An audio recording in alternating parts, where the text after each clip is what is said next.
Muy buenas noches, estimados alumnos. A nombre del Instituto Panamericano de Empresas y Negocios, reciban un cordial saludo. Estamos ingresando ya al módulo 2 de este diplomado en gestión de las contrataciones públicas de bienes y servicios.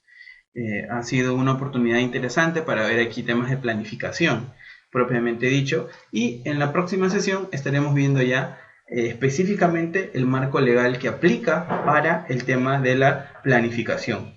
Del mismo modo, vamos a aprovechar esta coyuntura frente al nuevo reglamento de la Ley de Contrataciones, el proyecto que ha sido emitido mediante el Decreto Supremo del Ministerio de Economía, y haremos también la comparación en la próxima sesión sobre ese capítulo en específico que están ya titulando planificación y lo separan de las actuaciones preparatorias. Por favor, Jaime, Liz, María, Rosa, confirmen nuevamente que el audio es legible, que pueden ver la pantalla, y si se presenta algún inconveniente, nos comunican a la brevedad para que el área de soporte pueda solucionar el inconveniente. Confirmen, por favor, que el audio es legible y que pueden observar las diapositivas que están en la pantalla. Ok, entonces vamos a dar inicio. Este módulo se divide en 5 sesiones aproximadamente. En estas sesiones nosotros vamos a ver todo lo que respecta a la planificación, pero no a cualquier tipo de planificación. Vamos a ver la planificación vista desde la perspectiva. Vamos a ver la planificación vista desde la óptica de la contratación estatal. Y este tipo de planificación tiene un marco específico, porque vamos a hablar del Plan Anual de Contrataciones, vamos también a ver su relación con el Plan Anual de Control, que es otro instrumento de gestión, vamos a ver el cuadro de necesidades y de lo que hemos visto en sistemas administrativos, lo vamos a asociar directamente con el marco del presupuesto público. Les hago una aclaración, este módulo se divide en 4 sesiones específicamente, que complementan la participación de ustedes en el módulo de sistemas administrativos. Luego de ello podremos pasar ya a las temáticas específicas de elaboración de términos de referencia, especificaciones técnicas, y con los próximos tutores también verán los temas de ejecución contractual y factores de evaluación. Es decir, a lo largo de toda esta diplomatura lo que ustedes van a lograr encontrar es la fase de actos preparatorios y la de planificación, la fase del proceso de selección, elaboración de bases, convocatoria, adjudicaciones y demás.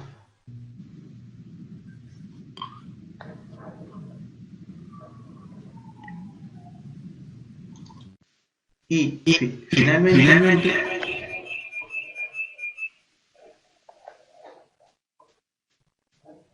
van a poder apreciar la elaboración específica de contratos, modificaciones y demás.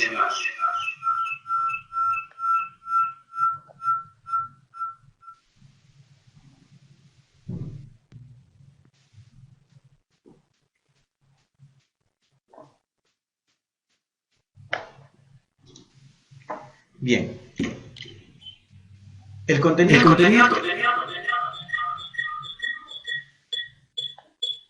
A ver, un momento. Estamos teniendo un problema de sistema técnico. You are now muted. Manuel. ¿Se escucha el audio acá adentro?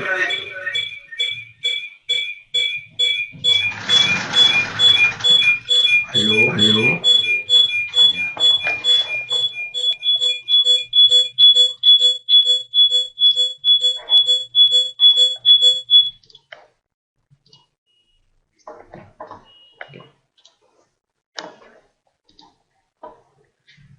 Bien, ok.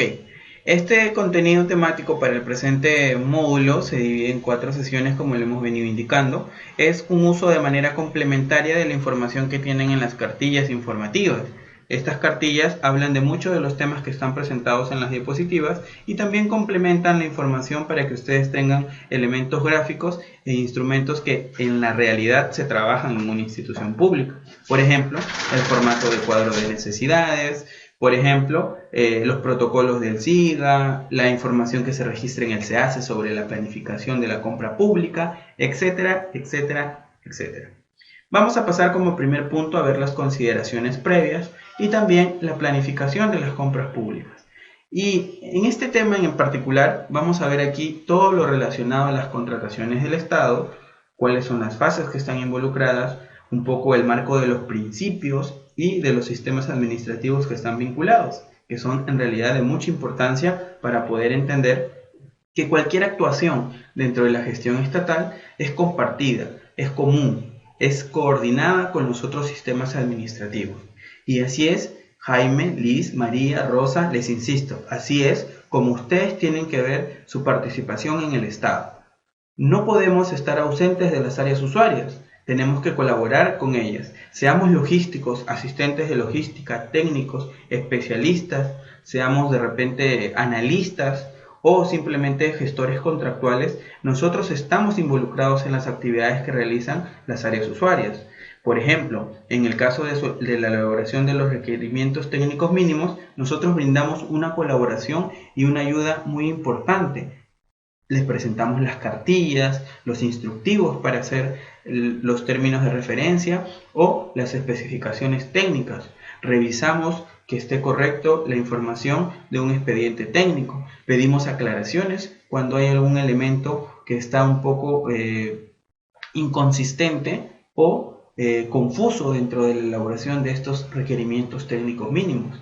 Asimismo, cuando estamos en la fase de formulación del presupuesto, nosotros coordinamos, mantenemos comunicación constante con el especialista en presupuesto, con el especialista en planificación y racionalización también. Cuando están elaborando los instrumentos de gestión de planeamiento estratégico, que son el POI y el PEI, nosotros como logísticos le brindamos información vital sobre cómo alcanzar esos objetivos, sobre las metas que nos estamos poniendo como entidad a largo plazo y a corto plazo, sobre qué elementos a nivel de bienes, servicios y obras se van a requerir. Por ejemplo, si nuestra meta es mejorar la gestión del servicio de salud, pues a nivel de obras de repente requeriremos construcción de hospitales, niveles 3, niveles 4, prestaciones de servicios asociados a la salud, como pueden ser contratación de médicos, de personal asistencial y administrativo. Y a nivel de bienes también, adquisición de suministros médicos, de materiales, de medicamentos y demás. Entonces, nuestra labor como logísticos, y así es como debemos entenderla, a nivel de la planificación es importante, porque va de la mano con las actividades del área usuaria, de la gerencia de administración o de la dirección de administración, y de todas las dependencias que mal o bien requieren y también implementan en sus instrumentos de gestión mecanismos para alcanzar esas metas. Recordemos que la labor del logístico es la de brindar, la de provisionar estos elementos que van a ayudar a la consecución de los fines institucionales. Y pueden ser de diversa índole, pueden ser personal, pueden ser bienes, servicios especializados, consultorías, materiales, obras y demás. Eso es lo que vamos a ver en esta primera sesión. La próxima sesión ya vamos a ver específicamente lo que corresponde al cuadro de necesidades y a la formulación del presupuesto dentro de la planificación. Asimismo, vamos a ver una comparación entre el proyecto de reglamento de la Ley 3022-5 y el módulo de planificación actual, el contenido de la planificación actual. Vamos a ver ahí una comparación entre la ley actual, el decreto legislativo 1017 y su reglamento, y entre la nueva ley, la 3022-5 y su proyecto de reglamento que ya fue publicado como proyecto y que está ahorita en absolución de comentarios y observaciones. ¿Ya? Entonces, en la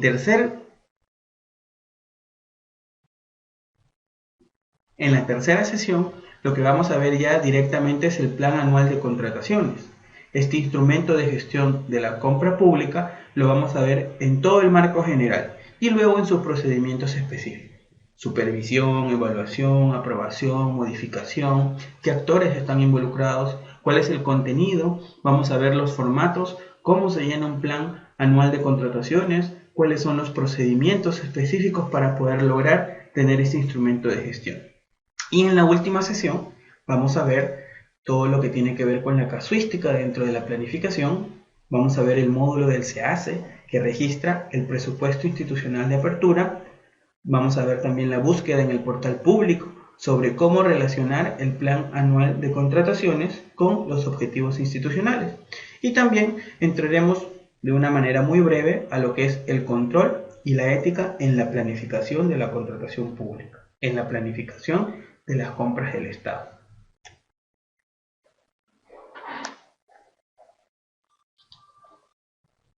Vamos a pasar a la primera sesión, que es la que nos reúne el día de hoy.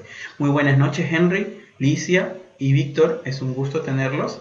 Por favor, confirmen que el audio es legible y que la imagen es visible. Si en caso se presenta algún inconveniente o problema, comuníquenos para que en nuestra área de soporte pueda ayudarnos lo más rápido posible. Ok, muchas gracias, Víctor. Si tienen alguna pregunta en cualquier momento de la sesión, pueden interrumpir y escribirla en la parte del chat.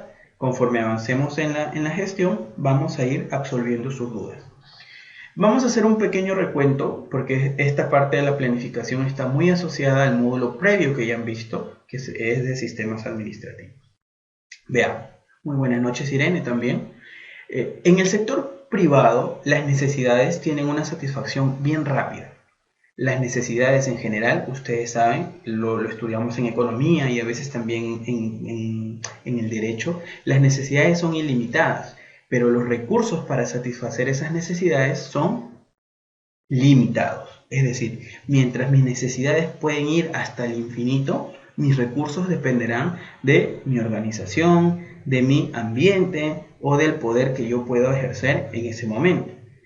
Frente a esta contradicción, lo que nosotros hacemos es una práctica cotidiana, rápida y sencilla, que se llama priorizar. Es decir, de todo mi banco de necesidades, yo tomo las más cercanas, las más próximas y las más importantes también.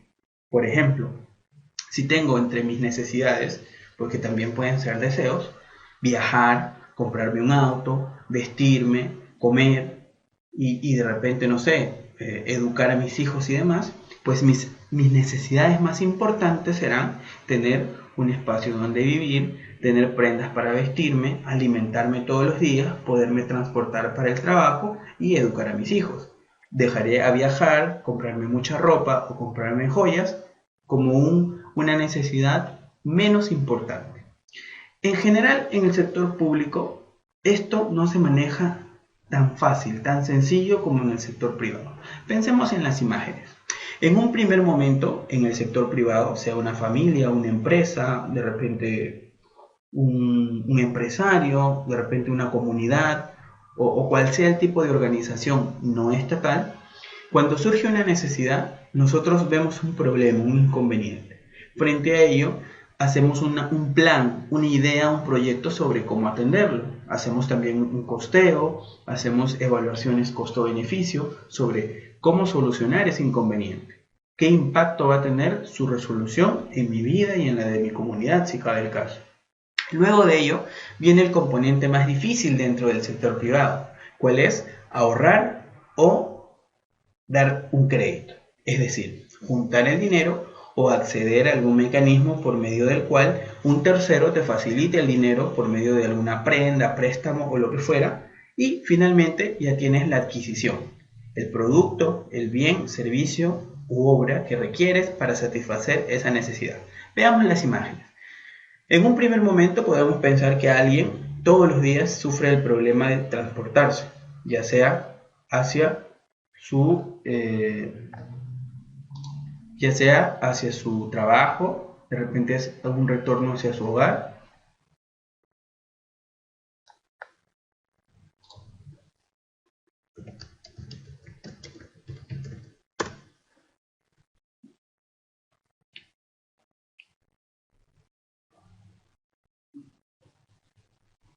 ya sea hacia su trabajo, de repente como retorno hacia su hogar, buscando de repente alguna satisfacción en particular.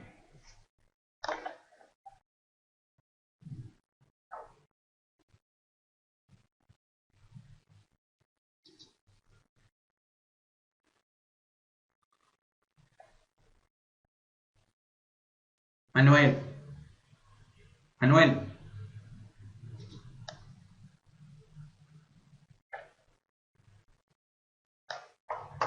a ver, A ver, un momentito, por favor.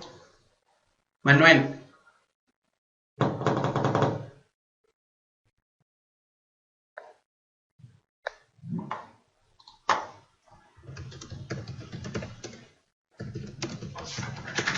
Manuel, se fue el... Cuando hablo no aparece el... No se vuelve negrito el micro. Y dicen que se entrecorta. Hola, hola. ¿Aló? Buenas noches.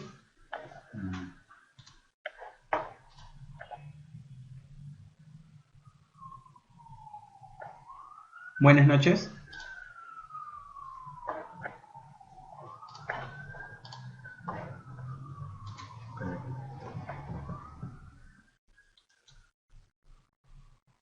Ahora sí dice.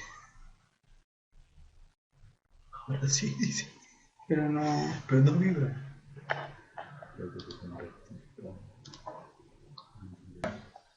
Les veníamos explicando, ¿no? En este caso, en la primera imagen nosotros vemos un problema.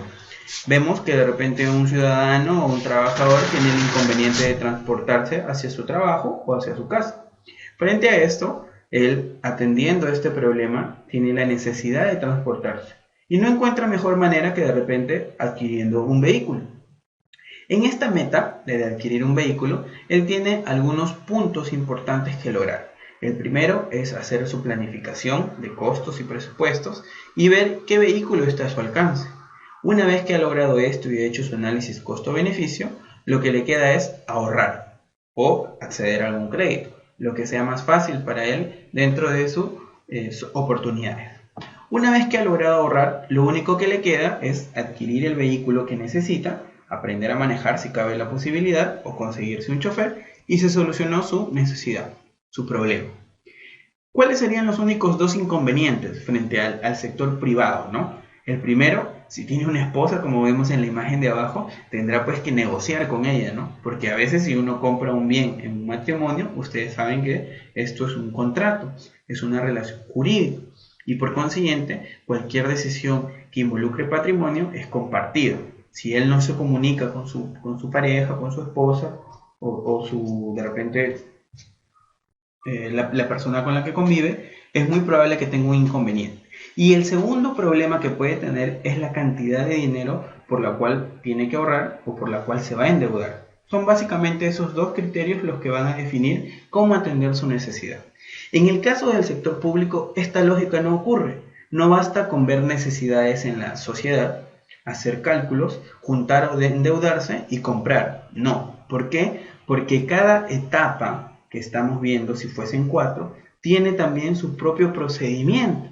Por ejemplo, una vez que has visto las necesidades, tienes que priorizarlas, tienes que programarlas, tienes que incluirlas en tus instrumentos de gestión y estas, en la lógica de la gestión por resultados, tiene también que ver el resultado que va a obtener la población. Una vez que haces eso, tienes que pasar al segundo momento, hacer tu evaluación costo-beneficio, programar la adquisición, si va a ser en este año fiscal, en el próximo año fiscal o en muchos años fiscales y obviamente ver el mecanismo más atractivo para la adquisición. No basta con que solo confirmes que tienes dinero en las cuentas, sea cual sea el rubro o la fuente de financiamiento. Pueden ser por recursos directamente recaudados, pueden ser por recursos ordinarios, pueden ser por operaciones de crédito, pueden ser de repente por recursos determinados o por préstamos, operaciones de endeudamiento. Tienes que buscar el mecanismo más idóneo para poder financiar ese proyecto, esa adquisición de un bien, suministro o la prestación del servicio o la ejecución de la obra que necesitas. Y en definitiva, tus criterios y restricciones no van a ser solo pelear dentro de tu entidad o ver hasta cuánto te puedes endeudar, sino ver todo el marco legal de cada una de las actuaciones. Por ejemplo, en la ley de presupuesto se indica que no se pueden adquirir vehículos, salvo que sean por reposición de una flota que ya estás dando de baja o en algunos casos por excepciones por la naturaleza del vehículo, como pueden ser ambulancias, estaciones de bombero y demás. Pero hay restricciones para toda la actuación en cada uno de los sistemas administrativos. Del mismo modo, a nivel de contabilidad, no puedes primero devengar y luego comprometer. El ciclo de gasto es único y empieza con el compromiso. A nivel de tesorería igual, no puedes pagar todo con cheques ni todo lo puedes pagar en efectivo. Hay procedimientos que se establecen. A nivel de logística, del mismo modo, si son compras pequeñas tendrás un procedimiento específico, pero si son compras que involucran gran cantidad de dinero tendrás un procedimiento más complicado, más grande, más complejo.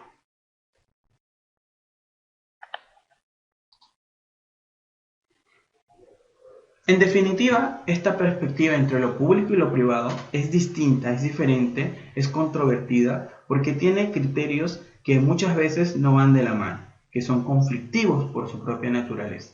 Veamos, en el sector privado, los criterios que buscan la maximización de recursos se dan por el beneficio y por la ganancia, por la obtención de una utilidad, de sacar provecho de algún procedimiento, de algún proceso o de algún abastecimiento que realiza el sector privado o de alguna prestación de servicios.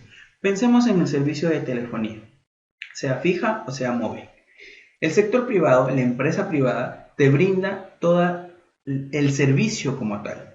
Te instala los equipos, te instala la interconexión y por medio de el uso del ancho de banda de repente o del cableado telefónico o el del radioespectro, si cabe la posibilidad, te brinda las intercomunicaciones y luego te cobra por ese servicio.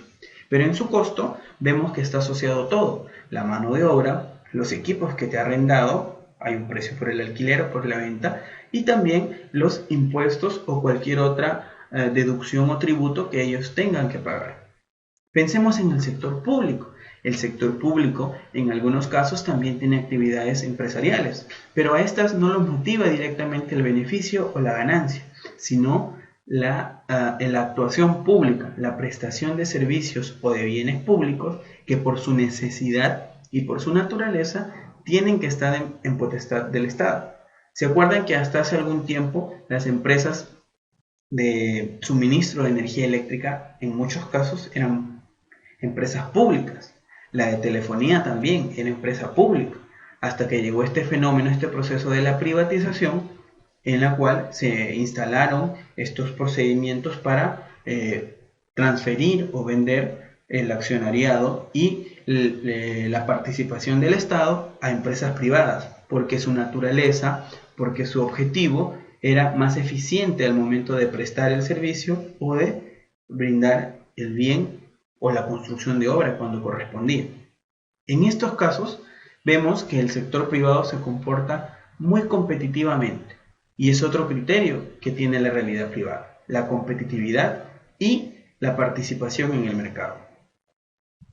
La competitividad porque definitivamente está siempre disputándose mercados, clientes con otras empresas, con otros países, con otros mercados.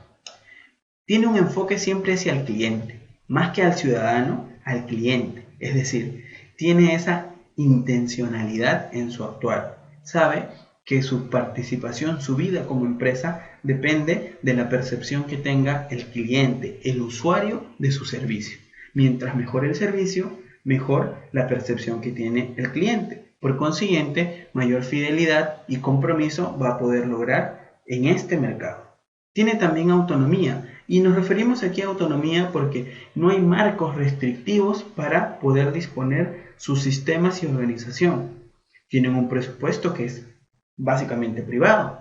La inversión que hacen de ese presupuesto, si la lanzan al comercio internacional, si la lanzan a la bolsa de valores, si compran infraestructura o bienes de capital, a nadie le es de incumbir, a nadie le es de molestar. Es netamente decisión de la empresa o de la familia o del usuario.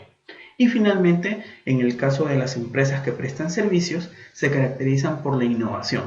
Si constantemente no están tratando de encontrar alguna mejora, de innovar en el producto o servicio que ofertan, pues están condenadas a quedarse estancadas, a quedarse en la parte trasera del proceso de mercado, del proceso económico.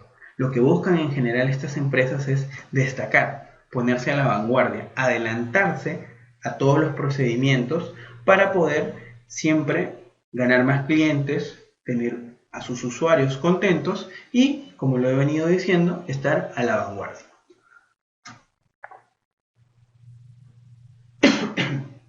Perdón. Ahora pensemos en el sector público. El sector público, a diferencia del sector privado, pues está involucrado con otras restricciones. La primera es que hay un componente político importante. Y aquí quiero detenerme un momentito, señores.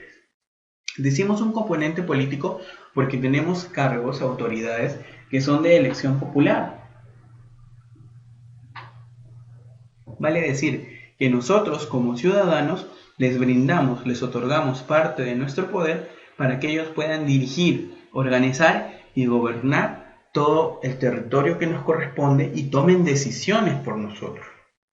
Como segundo punto estamos hablando de bienes públicos, es decir, el aire, los recursos, el dinero, el capital humano, todo se puede entender como que es propiedad de la comunidad política y jurídica que se ha conformado. No tiene titularidad, no es de Juan, no es de Carlos, no es de la familia Hernández, no. Son bienes públicos. Estamos del mismo modo hablando de un presupuesto público, de un instrumento económico, financiero, que es el presupuesto público, que se compone de ingresos y gastos, de proyecciones de ingreso y de gasto, que están sostenidas en actividades del sector privado, de los impuestos que pagamos, de las rentas, de las actividades de crédito y demás, pero es público, es de atención y para la satisfacción de las necesidades de la ciudadanía en general y de la población. Acá hay una diferencia. Ciudadanía son todos los que pueden ejercer sus derechos políticos y civiles, vale decir, los que ya superan la barrera de los 18 años y pueden votar. Y población o público objetivo es toda la totalidad de habitantes del territorio nacional. Ahí tenemos, por ejemplo, a niños, que se les brinda atención primaria de salud, que se les brinda planes articulados nutricionales, a madres gestantes, que también se les brinda apoyo para el bebé, para el feto o para el infante, también se le brindan servicios de salud y de educación. A eso nos referimos en esta diferencia entre ciudadanos y población. Finalmente, hay un balance siempre entre las necesidades y los valores que como sociedad nosotros tenemos. Por ejemplo, sabemos que las necesidades de la población peruana son infinitas. Son necesidades de infraestructura, de telecomunicaciones, de servicios educativos, de servicios de salud. Sin embargo, todo va acorde con los valores que nosotros también profesamos.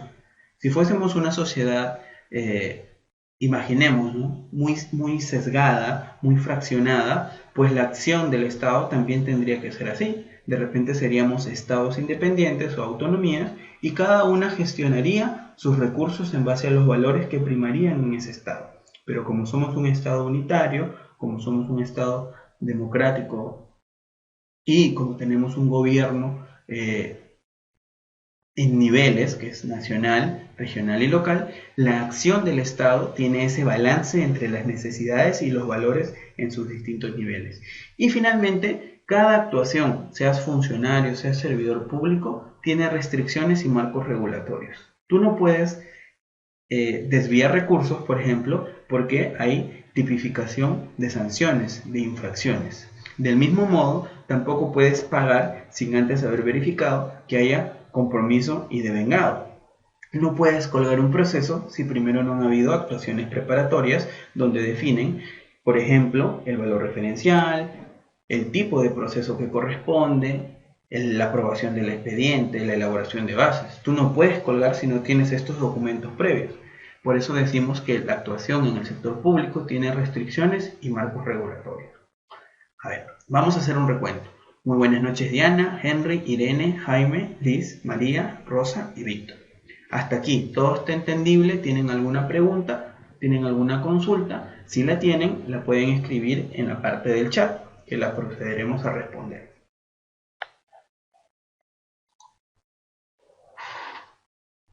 Muy bien. Lo que vamos a ver en este marco de la planificación, gracias Irene por responder, es qué es la compra pública, cómo interactúa la logística gubernamental y cómo los sistemas administrativos también están vinculados a la planificación. En general, señores, Planificar es una actividad muy básica, muy elemental. La hacemos muchas veces, hasta sin darnos cuenta. Cuando estamos yendo al trabajo ya estamos planificando. Estamos planificando de repente qué ruta es la mejor para poder gastar eficientemente el tiempo que tenemos. También los recursos, ¿no? Saber si voy a salir en taxi o si voy a salir en microbús. Del mismo modo, planifico mi horario de trabajo. Sé que tengo labores de tal hora a tal hora. Si tengo algún pendiente muy urgente, priorizo la atención de ese pendiente, almuerzo y luego tengo mi horario vespertino, el de la tarde.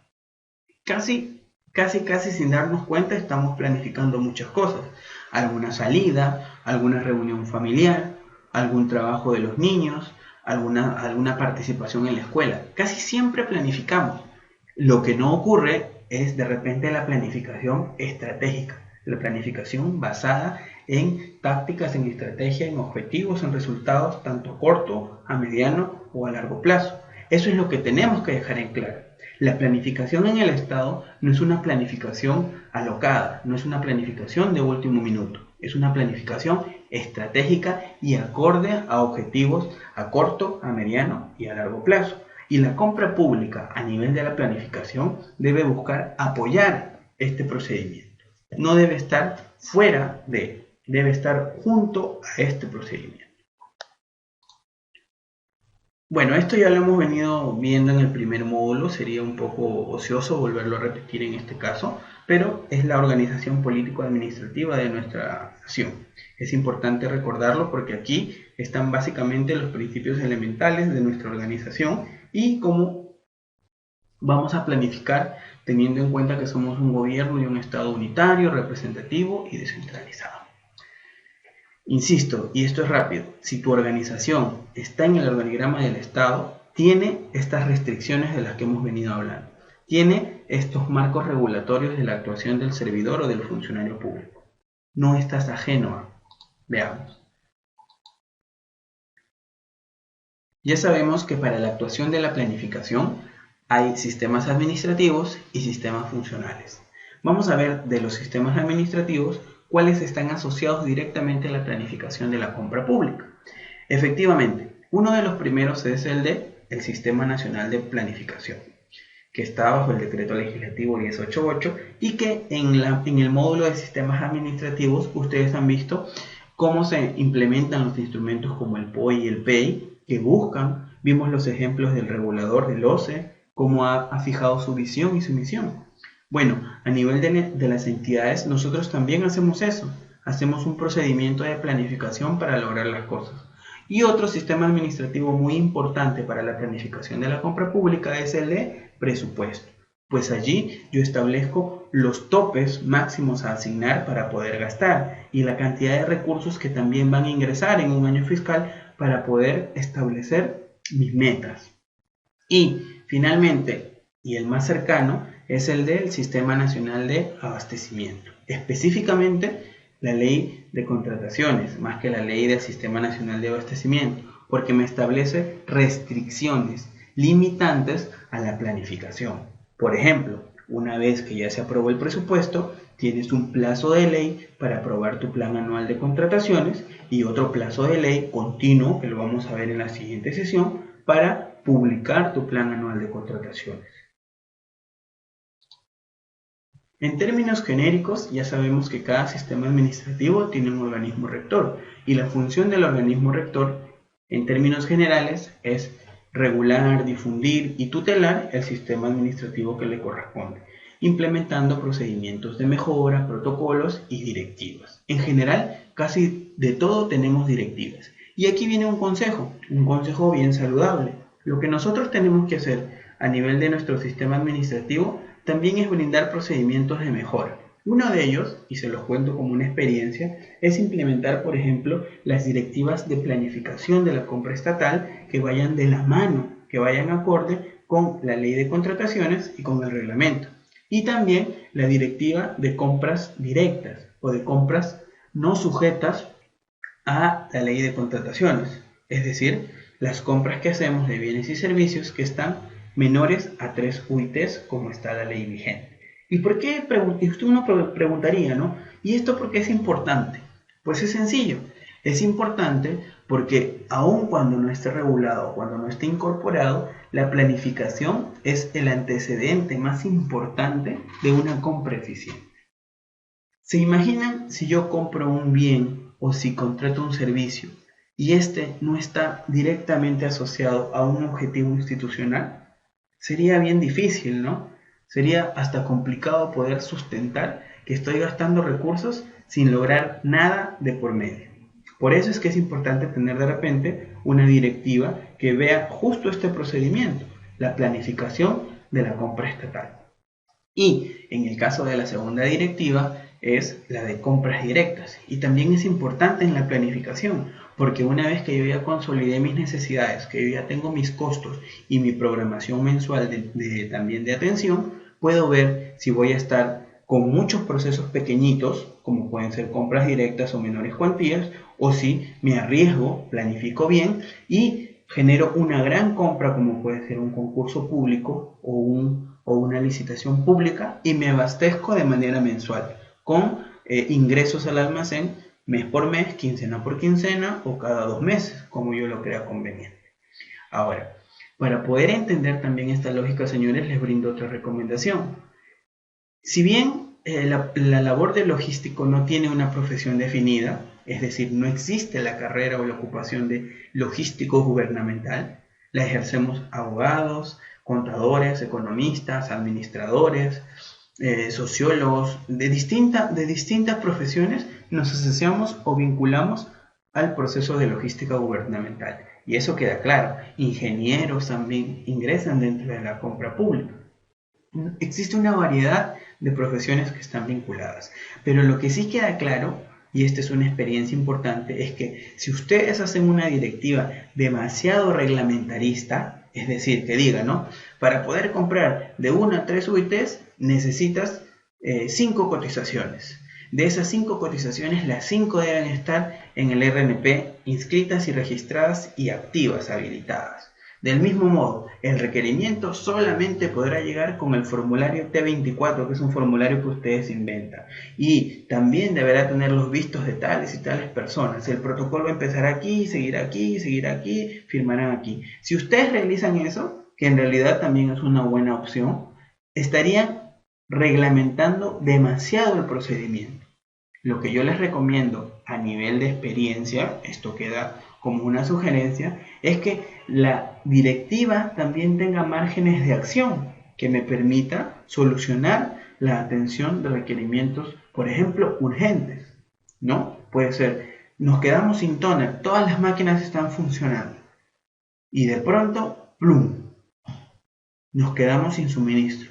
¿Cómo atenderlo? No, pero en la directiva dice que si sea por convenio marco, tú tienes que pedir 40 cotizaciones a distintos proveedores porque son un montón. Si tú haces una directiva demasiado reglamentarista, esta va a llegar un momento en el que te va a entorpecer la gestión y vas a tener o que trabajar paralelo a ella, es decir, evitándola, saliéndote del marco de la directiva o en su defecto modificarla muchas veces. Mi recomendación es, hagan una directiva que sea efectiva, que se pueda cumplir y que sea también oportuna, que te permita ese margen de discrecionalidad para poder trabajar de una manera correcta y con una atención específica al objeto contractual. Recordemos que no es lo mismo adquirir bienes que contratar servicios o que ejecutar una obra. Cada uno de ellos tiene una funcionalidad, una naturaleza muy específica. Para el caso de bienes, por ejemplo, es vital que siempre pongas en tus RTMs que tengan la condición de nuevo, que vengan en su empaquetado original. Y si es un producto que es hecho a medida o a diseño, que se especifique, que tenga un rótulo que diga, ¿no?, producto elaborado bajo requerimiento o diseño o condiciones del solicitante. ¿Por qué les cuento esto? Ustedes saben que hay muchas prestaciones a nivel de muchos bienes que son continuas y constantes. Y hay veces que nosotros como logísticos también olvidamos algunas cosas. Por ejemplo, ¿qué pasaría si ahorita les quieren vender una computadora con disquetera y en calidad de nuevo? Pues lo primero que uno haría como logístico es ponerse a pensar, ¿no? Oye, pero hace tiempo que ya no hay computadoras con disquetera. ¿Será de verdad nueva? ¿Tendrá regulaciones así con su rótulo de fábrica y todo lo demás? ¿O será una máquina antigua que la han repotenciado? Nos vienen ya las dudas. Es por ello que cuando nosotros hacemos los RTMs debemos tener en cuenta todas estas condiciones del mercado y del objeto contractual. En definitiva, si nosotros seguimos investigando, por ejemplo, nos damos cuenta de que ese tipo específico de máquinas ya nos importa desde el año 2010. Entonces es bien difícil que encontremos un producto nuevo del año 2015 que tenga esa característica en particular. Para eso nos ayuda tener marcos regulatorios y también tener cierta discrecionalidad al momento de actuar en la gestión logística. Las directivas son importantísimas porque, por ejemplo, cuando llega una auditoría, sea de cumplimiento, sea de control o un examen especial, lo primero que hace es ver si tu actuación estuvo acorde con lo que establecía tu marco regulatorio. Primero el general, la ley de contrataciones y el reglamento, y luego el específico, el de tu entidad, tu directiva, tu protocolo. Entonces, nos queda ahí esa experiencia. Ahora vamos a entrar de lleno al módulo ya de planificación y al material. En términos generales, la planificación supone un análisis y estudio de los objetivos que se proponen y de la manera como uno los va a lograr, ¿no? En definitiva es eso, cómo los vamos a conseguir. Es decir, en toda organización siempre es importante definir qué se va a hacer, cómo se va a hacer y por qué se va a hacer. No basta con simplemente poner voy a lograr tal cosa, no.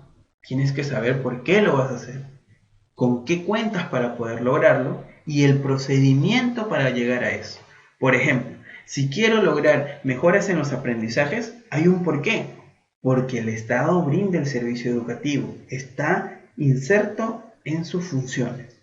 ¿Qué vamos a hacer? Vamos a brindar acompañamiento pedagógico. Vamos a brindar también material educativo. ¿Y cómo lo vamos a hacer? Por medio de la contratación pública, por medio del sistema administrativo de recursos humanos de repente, ¿no? Asignando profesores, contratando mediante los CAS en el tema de recursos humanos, acompañantes pedagógicos, contratando el servicio de transporte y también la adquisición de material educativo. ¿Vieron? Qué importante es planificar, tener el objetivo, tener la gran meta y saber cómo la voy a lograr. Para ello, muchas veces es necesario elaborar un plan o varios planes, dependiendo, ¿no? Por ejemplo, un sector, como sector, tiene el PCEN, que es, como lo hemos visto en planificación, es un gran instrumento de gestión. Pero si un sector, por ejemplo, vivienda, construcción y saneamiento, están juntos, cada uno de repente tendrá un plan, para eso existen los viceministerios. En el caso del Ministerio de Trabajo también tiene 2 viceministerios. Educación también tiene 2 viceministerios. Cada uno de repente también tendrá que elaborar un plan. Nos damos cuenta que la planificación no es solamente realizar un plan, sino realizar cuantos planes sean necesarios.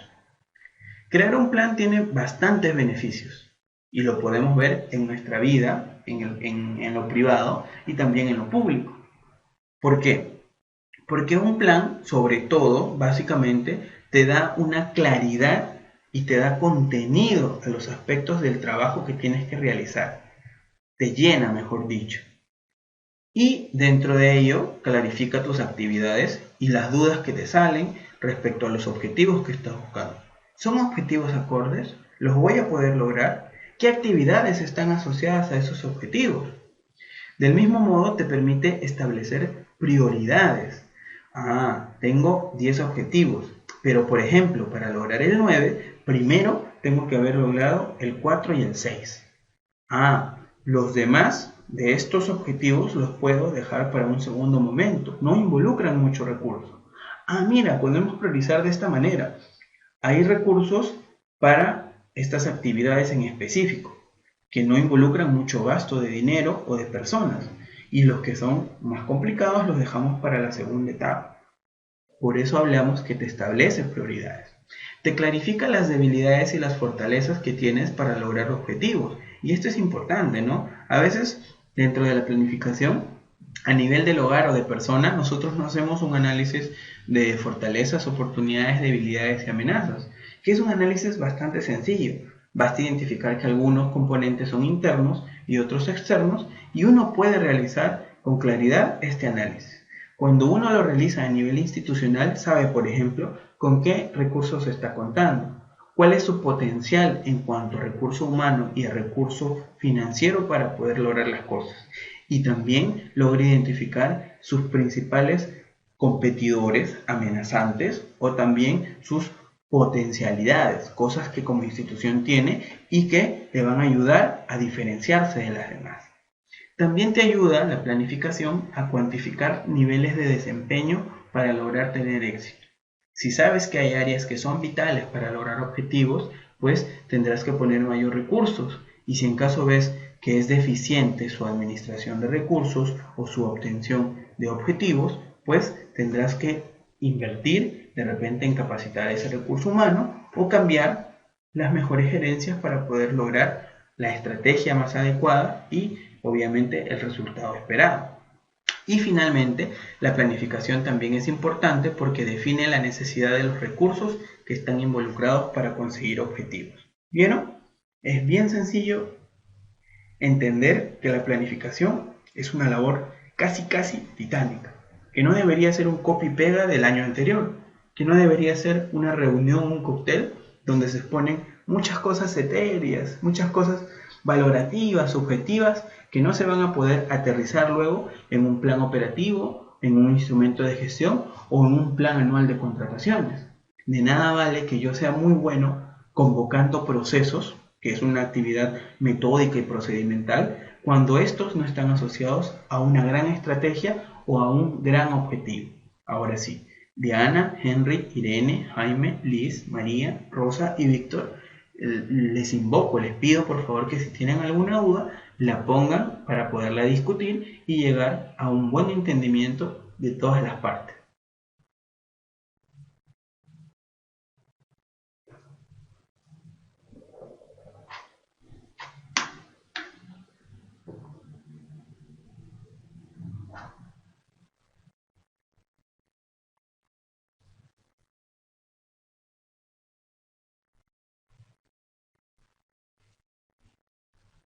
No hay dudas. Ok, Irene.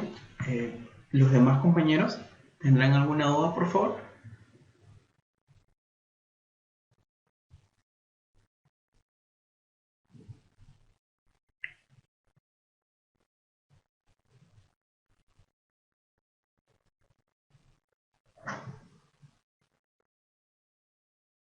Diana no tiene dudas. Henry nos dice todo, Jaime dice todo claro.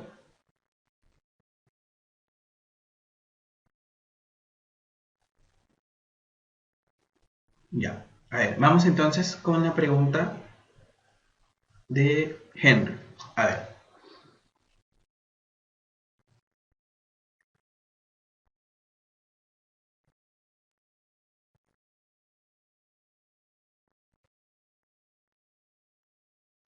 Ya. Vamos, Henry, entonces con tu pregunta.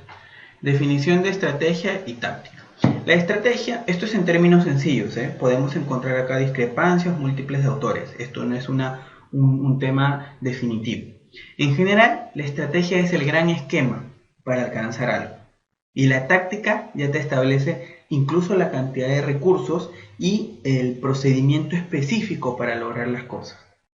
Son términos que se utilizan siempre en principio fueron utilizados en temas militares, en temas de ejecución de planes y de obtención de objetivos en singular. La táctica en específico es un sistema, mecanismo o método para ejecutar un plan. Es decir, el esquema general te lo va a brindar la estrategia, los objetivos y el plan así a grandes rasgos. Y la táctica es el método o el mecanismo, el procedimiento en específico por el medio del cual ejecutas un plan y obtienes un objetivo en particular, ¿no? A veces también lo utilizamos como la habilidad para aplicar dicho procedimiento, ¿no? Dicho conocimiento. Te ayuda a poner en orden los recursos, a priorizarlos, establecerlos y reduce también por este medio el margen de error. Efectivamente, táctica es la acción, la ejecución propiamente dicho, mientras que la estrategia es la planeación. ¿Quedó entendido, Henry? ¿O fue un poco complicada la explicación?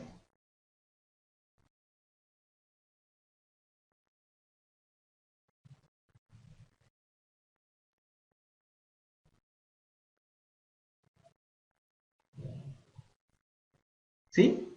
¿Podemos pasar? En las compras públicas, muy bien. A ver, vamos a trasladar primero el ejemplo del marco militar y luego lo aterrizamos a la compra pública. ¿Les parece? Ya, veamos. El objetivo de la guerra en general, ¿qué es? Conquistar el territorio enemigo, ¿cierto? Ese es el objetivo general. La estrategia para alcanzar ese objetivo puede ser sitiar de repente al enemigo, sitiar la región para que no le llegue ayuda. Y las tácticas serían las acciones específicas, como por ejemplo bombardear puentes, colocar minas en carreteras, hacer requisas. ¿Me entendieron un poco? Muy bien. Ahora trasladémoslo a la compra pública. El objetivo es atender una finalidad pública. Ojo, el objetivo es atender una finalidad pública. Por ejemplo, prestar el servicio educativo de manera adecuada. Ese es el objetivo. ¿Cuál sería la estrategia? Contratar el acompañamiento pedagógico, ¿no? Como estrategia, como elemento, como esquema grande, mejorando los aprendizajes, y las tácticas en específico serán, pues, de repente, incrementar el número de docentes en... ¿No se escucha bien? A ver. A ver. Confírmenme, por favor, que el audio es legible. ¿Se escucha? ¿Sí? Ya. A ver, les venía diciendo. ¿Llegaron a escuchar la parte del ejemplo de la guerra? Ya, listo, muy bien. Ya. A ver, en el caso de la guerra, el objetivo de la guerra como tal es conquistar un territorio enemigo, ¿cierto? Bacán. En este objetivo, el de conquistar el territorio enemigo, la estrategia puede ser de repente sitiar una región o un territorio y no dejar que llegue ayuda o suministros. Y las tácticas, es decir, las acciones para lograr eso, serían bombardear puentes, poner minas en las carreteras, hacer requisas a los ciudadanos, impedir el comercio, no dejar que los barcos lleguen a este territorio. Esas serían las tácticas. Trasladémoslo ahora a la compra estatal y a la visión del Estado. ¿Cuál es el objetivo? ¿Cuál es la gran meta? Brindar un servicio educativo de calidad. ¿Cuál es la estrategia? Mejorar los logros del aprendizaje. Para poder tener un servicio de calidad, tengo primero que asegurar los logros del aprendizaje, es decir, que mis alumnos sepan leer y sepan escribir adecuadamente, que comprendan lo que leen y que hagan operaciones matemáticas. ¿Y cuáles serían mis tácticas? Provisionarme, por ejemplo, de acompañantes pedagógicos que les enseñen a los docentes cómo preparar una clase, cómo ayudar a que las destrezas de mis niños mejoren, brindarles, contratar también o comprar materiales para que mis niños o los jóvenes puedan estudiar adecuadamente. Esas acciones en específico son las que van directamente asociadas al plan de contratación, al plan anual de contratación.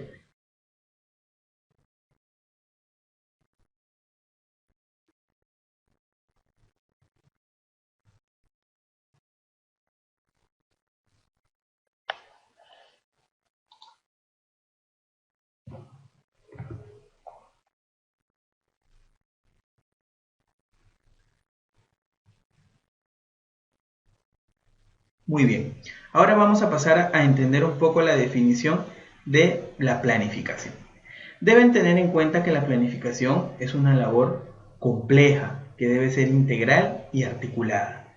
Involucra decisiones de diversa naturaleza, financiera, organizacional, presupuestal, logística, de provisionamiento, geográfica, un montón de decisiones. Y por cada decisión también hay un montón de factores que están asociados, que están implícitos directamente a esta decisión. Son procesos de trabajo y algunas veces hay variables también que intervienen a nivel interno y a nivel externo.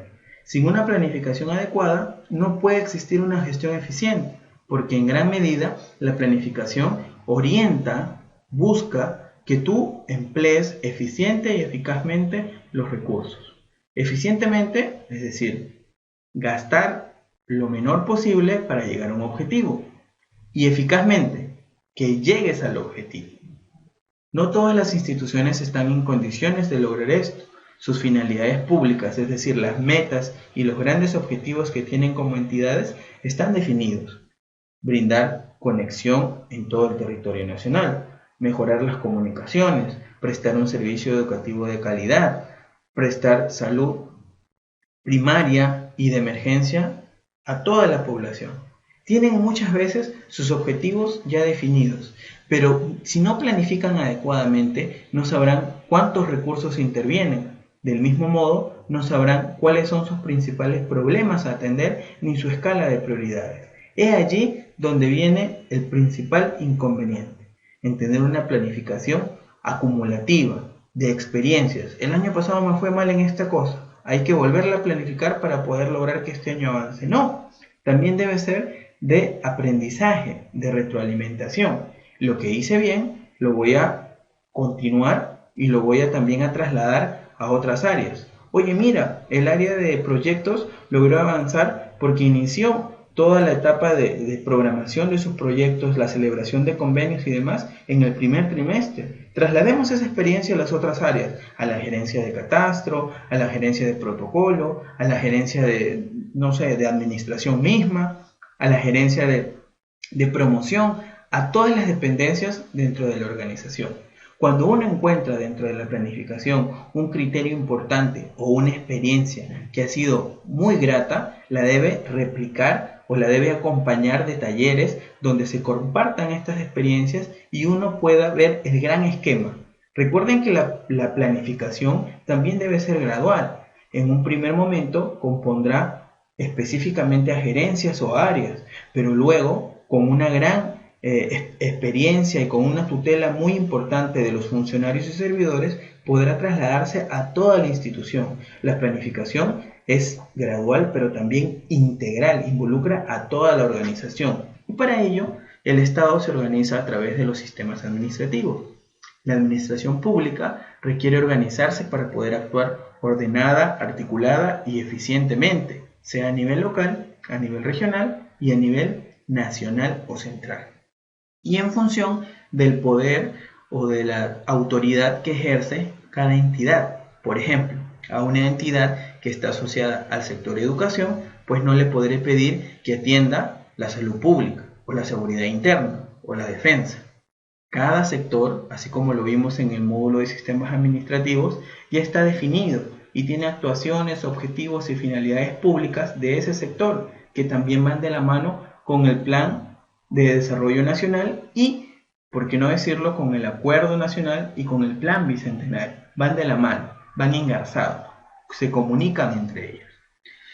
Dentro de las actividades de soporte de los sistemas, tenemos algunos que están directamente asociados a la labor administrativa, a la gestión de los recursos públicos, y otros que van al cumplimiento de funciones de la política pública. Unos son sistemas administrativos y otros son sistemas funcionales.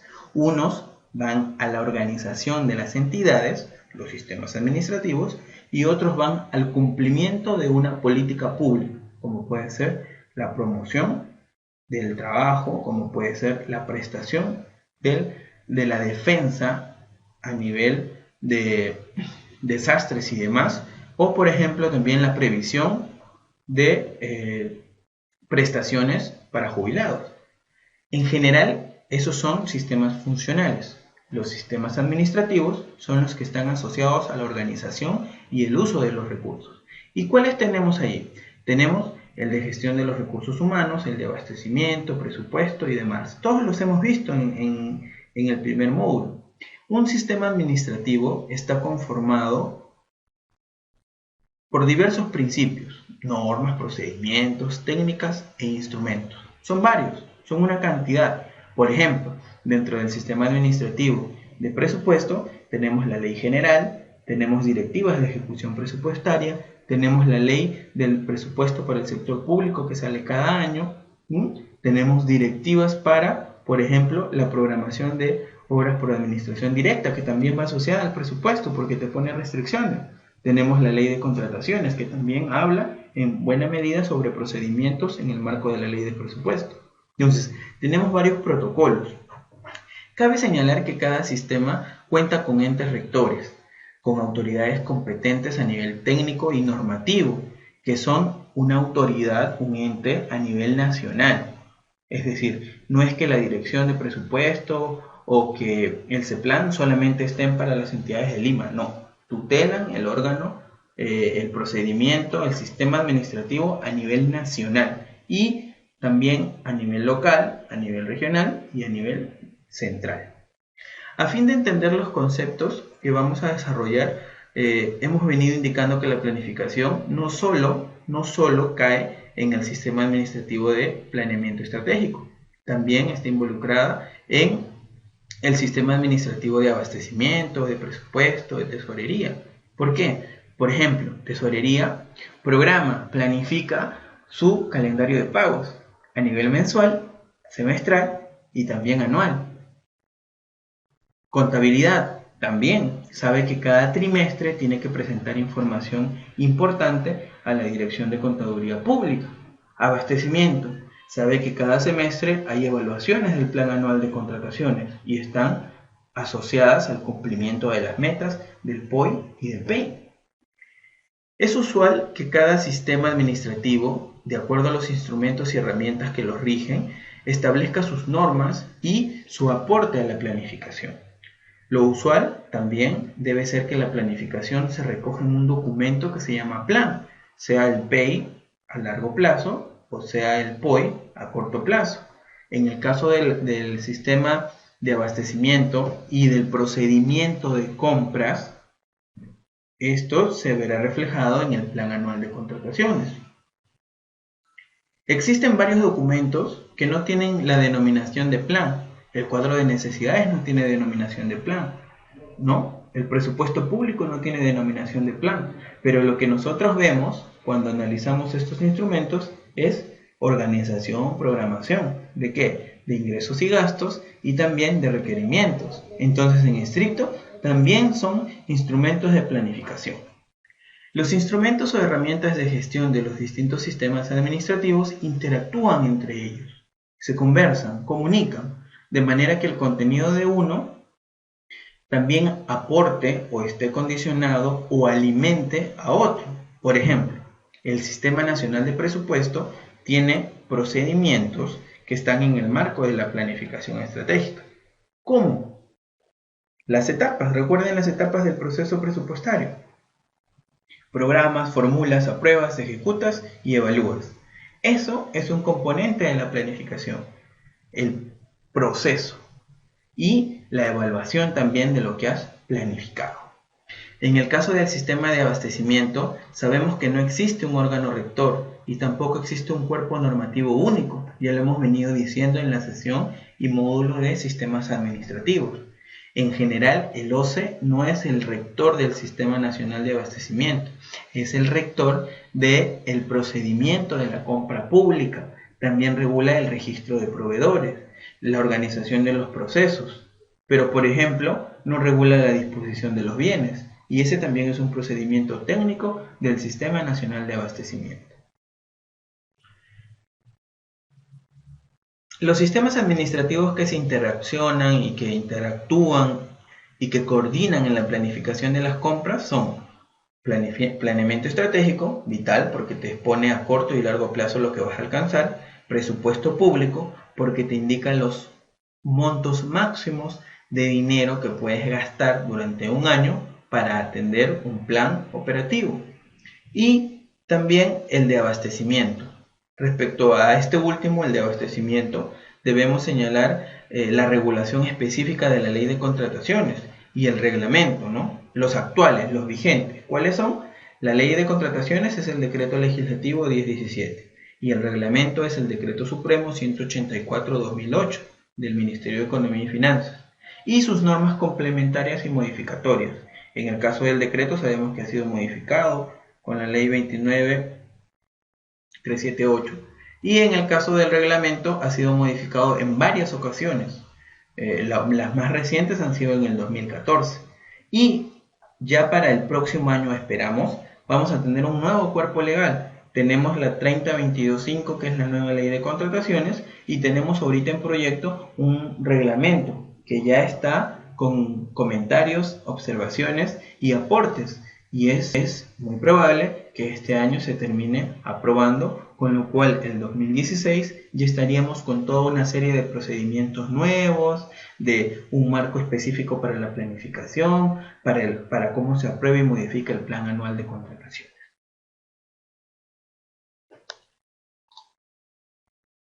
Veamos, vamos a entrar un poquito, no se preocupen por el título de la cartilla, vamos a entrar un poquito a la sesión de instrumentos de gestión y de planificación y al cuadro de necesidades, y saber por qué es importante este cuadro de necesidades. Veamos. Cuando pensamos en la interacción de los instrumentos de gestión, nos damos cuenta que hay varios sistemas administrativos que aportan, ¿cierto? Los planes estratégicos y operativos, ¿quiénes los aportan? Directamente el Sistema Nacional de Planeamiento Estratégico, el presupuesto público, el Sistema Nacional de Presupuesto. En el caso del Plan Anual de Control, el Sistema Nacional de Control y la Contraloría General de la República o sus órganos de control institucional. El marco legal, en el caso del PAC, sería el Sistema Nacional de Abastecimiento, la Ley de Contrataciones y el reglamento. Y en el caso del cuadro de necesidades, nuevamente invocamos a la planificación estratégica y al abastecimiento público. Estos instrumentos que hemos listado aquí están asociados a los sistemas administrativos. Por ejemplo, para saber lo que son el PEI y el POI, nosotros sabemos que del lado del CEPLAN, que es el órgano rector del Sistema de Planeamiento Público, de Planeamiento Estratégico, ellos han elaborado una guía para que las entidades sepan cómo formular sus PDCs a nivel regional y a nivel local. ¿Y qué es el PDC? Es el Plan de Desarrollo Concertado. A nivel de los instrumentos de gestión relacionados a la planificación, tenemos algunos que van a corto plazo y a largo plazo. De lo que estamos viendo, solamente el PEI estaría a largo plazo, porque el POI, el presupuesto, el plan anual de control, el PAC y el cuadro de necesidades tienen un principio básico, que es la anualidad, es decir, que solo rigen durante un ejercicio fiscal o presupuestal. Veamos el marco general de la planificación y del planeamiento. Nosotros sabemos que hay una visión nacional, que en este caso a veces le decimos no el plan bicentenario, el plan al 2021. Tenemos también políticas de Estado y políticas de gobierno que están vinculadas a ese plan nacional. ¿Y cuál es la diferencia? Las políticas de Estado son las que perseguimos como organización jurídica, como población jurídicamente organizada, con autoridades, con sistemas administrativos, y que van más allá de un mandato gubernamental o presidencial. ¿Van de la mano con la visión nacional? Sí, van de la mano. Como políticas de Estado nosotros tenemos las del Acuerdo Nacional. Como política gubernamental, política de gobierno, tenemos las que prioriza un presidente y los ministerios. En este caso, por ejemplo, sabemos que el actual gobierno está priorizando mucho el tema educativo a nivel de infraestructura educativa, mejores docentes, mejores salarios y las becas y la promoción de estudios. El marco multianual, como su nombre lo indica, usualmente dentro de 3 años, busca una regulación a nivel presupuestal, financiero y también de endeudamiento, y va de la mano con las líneas sectoriales, ¿no? Los planes estratégicos sectoriales multianuales, que son los PSEMs, que los dirige cada sector.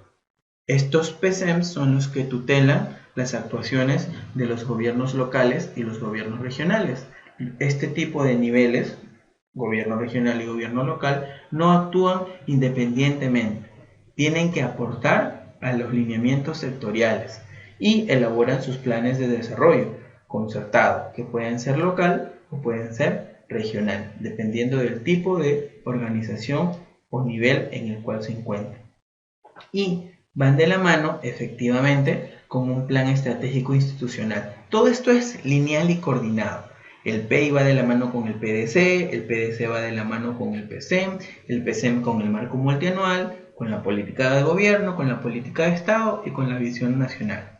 Y en el nivel más corto, casi al ras, tenemos el presupuesto público anual, tenemos el plan anual de control y el plan anual de contrataciones, y al POI, al plan operativo institucional, que son el escalón más bajo dentro del planeamiento y la planificación, pero que van de manera coordinada, escalonada y comunicándose con los otros instrumentos de gestión.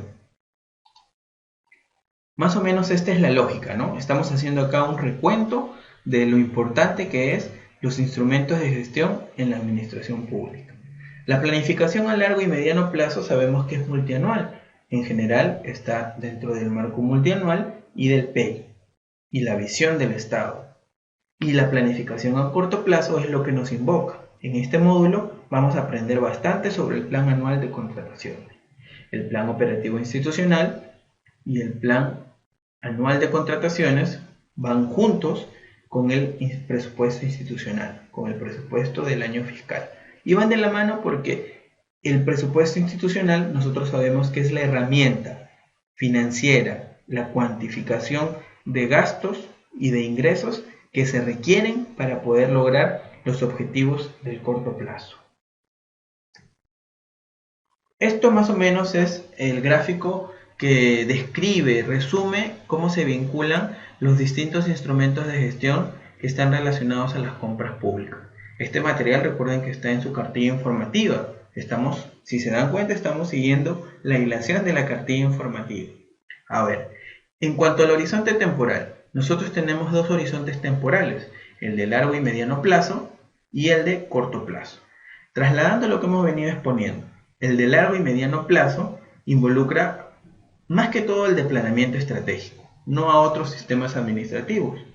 Podríamos poner de repente ahí el marco multianual que estaría acá en presupuesto y el nivel de contratación pública, de repente un programa presupuestal, ¿no? Que es el que regule el OCE. Pero en estricto le corresponde al planeamiento. A nivel de largo plazo, al horizonte de largo plazo y mediano plazo, tenemos el Plan Estratégico de Desarrollo Nacional, el Plan Bicentenario, los PCEMs como elementos y estrategias sectoriales, los PDCs, sean regionales o locales, y los PEIs, ¿no? Más o menos esos son a largo plazo. ¿Y por qué a largo plazo? Porque involucran más de un ejercicio fiscal. Y a corto plazo, ya tenemos ahí, miren, igual, la lógica es la misma. Este es el horizonte temporal, este es el sistema de planeamiento estratégico, este es el sistema de presupuesto y este es el sistema de abastecimiento. A nivel del corto plazo tenemos el POI, que es bajar los objetivos a instrumentos operativos de un año. Tenemos en el caso del presupuesto el PIA, que es el presupuesto institucional de apertura. Ya lo vimos en el módulo anterior. Es la primera cuantificación de recursos que me hacen para un año, sin que se modifique, sin que crezca o sin que se reduzca. Es la primera. Si este se reduce o crece, será un presupuesto institucional modificado en un segundo momento. Y para poder atender las necesidades, requiero que este presupuesto también tenga una programación de compromisos anual. Es decir, que por medio de documentos o instrumentos me digan si ya tenemos la planilla anualizada de repente, o la planilla de recursos y servicios básicos, ¿no? La planilla de locadores, la planilla de dietas, grandes cosas que se pueden programar para todo un ejercicio fiscal, o el monto bruto de viáticos que se van a asignar durante ese año, el monto de pasajes, etcétera, etcétera. Y a nivel del Sistema Nacional de Abastecimiento tenemos el instrumento del Plan Anual de Contrataciones, que también es a corto plazo, porque como su nombre lo indica, tiene el principio de la anualidad. Durante cada año se tienen que establecer. Pero esto no nace de la nada. El plan operativo es el que me brinda el insumo base del presupuesto y del PAP. ¿Cuál es? El cuadro de necesidades. ¿Vieron? Esta es la lógica de la articulación en la planificación y en la programación de actividades. Los instrumentos de gestión, como lo podemos ver ahora, se intercomunican. El POI habla con el PEI, el POI también se comunica y establece el PIA, y obviamente entre el PIA y el Sistema Nacional de Abastecimiento me brindan el PAC. ¿Y por qué están así? Porque recordemos que el proceso presupuestario es eso, es un proceso, tiene fases, tiene etapas. Para la etapa de formulación, las necesidades se cuantifican, se totalizan, y esto lo hace abastecimiento. Al hacerlo, lo que logra es consolidar los gastos de un ejercicio fiscal, y también los reúne por objeto contractual, los pone a nivel de bienes, a nivel de servicios y a nivel de obras. Conceptos básicos. Ahora ya estamos entrando a la planificación propiamente dicha. Recordemos algo. La información que se recoge en el PAC responde a las actividades que se han planificado, que se han buscado y elaborado con el cuadro de necesidades. Cuando hacemos el cuadro de necesidades, que lo vamos a ver en la próxima sesión, nosotros establecemos el objetivo estratégico, la actividad que va a realizar y la meta que está asociada. Asimismo, influye en otro instrumento de gestión, el cuadro de necesidades, en el PIA, porque consolida estos requerimientos y los cuantifica, les pone un monto económico para su atención. Es necesario también reiterar que toda necesidad material de una entidad, esta en general de bienes, de infraestructura, de recursos, se debe sustentar y debe estar vinculada a una meta señalada en el POI. Por ejemplo, si el POI indica que van a incrementar la cobertura de atención básica de salud durante el año 2015 para la jurisdicción, no puede ser de repente de Chachapoyas, quiere decir que dentro de la meta podrán poner la unidad de medida física y financiera. En física será de repente edificaciones, la construcción de hospitales. Y en la financiera, la cantidad de recursos que van asociados para tener operativo ese hospital. Van de la mano, hablan entre ellos. El numeral 71.1 también de la Ley General del Sistema Nacional de Presupuesto indica que para elaborar planes operativos institucionales y presupuestos institucionales del año fiscal se debe tomar en cuenta el PEI y debe estar de acuerdo con el Plan Estratégico de Desarrollo Nacional y con los PECEMS. Es decir, hay toda una comunicación. Antes de simplemente decir voy a comprar bienes o voy a comprar servicios, lo que tengo que hacer es establecer esa coordinación y ver cómo se comunican esos dos instrumentos de gestión. El POI, por ejemplo, tiene, como ya lo hemos visto en el módulo anterior, tiene objetivos institucionales, que son las grandes metas que va a cumplir, alineados con el PEI y en una escala de prioridades. También tiene acciones y tareas, actividades, tiene unidades de medida, cantidades anuales, un cronograma de ejecución y un presupuesto requerido. Todos estos son componentes que los vemos nosotros en el esquema del POI, y también en el esquema del PEI vimos que habían algunos elementos bien peculiares. La programación, recuerden señores, es básico aquí en el tema de la planificación de la compra pública, es anual. El principio básico es la anualidad. Y en el caso del presupuesto, además de ser anual, se le da otro criterio básico, que es el equilibrio. Tiene que haber un equilibrio entre el ingreso y el gasto.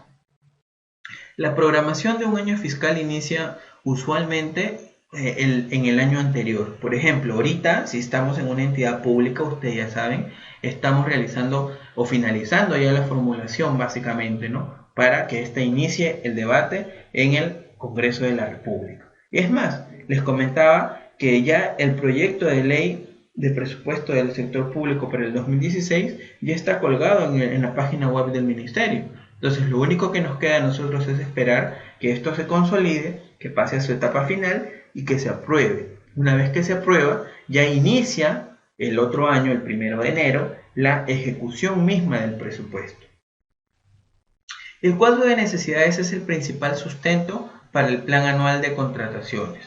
Constituye un documento de gestión importantísimo, básico, y me ayuda a planificar y programar las necesidades de bienes y servicios u obras que se requieren por áreas usuarias en una entidad. ¿Durante qué tiempo? Plan anual, durante un año. Para su formulación, ¿qué consideramos? Básicamente, bienes, servicios u obras. ¿Por qué no están aquí ahorita las obras? En realidad, porque estas son definiciones elementales que vamos a hacer. En la siguiente vamos a ver lo que dice la ley y el reglamento sobre estas definiciones. Los bienes son todos aquellos elementos materiales individualizables que se pueden identificar, medir, intercambiar y utilizar para el desarrollo y normal funcionamiento de una entidad. El concepto engloba artículos, insumos, instrumentos de producción, maquinarias, equipos, repuestos, accesorios y cualquier elemento que sea empleado para cumplir metas institucionales, que sea tangible, visible.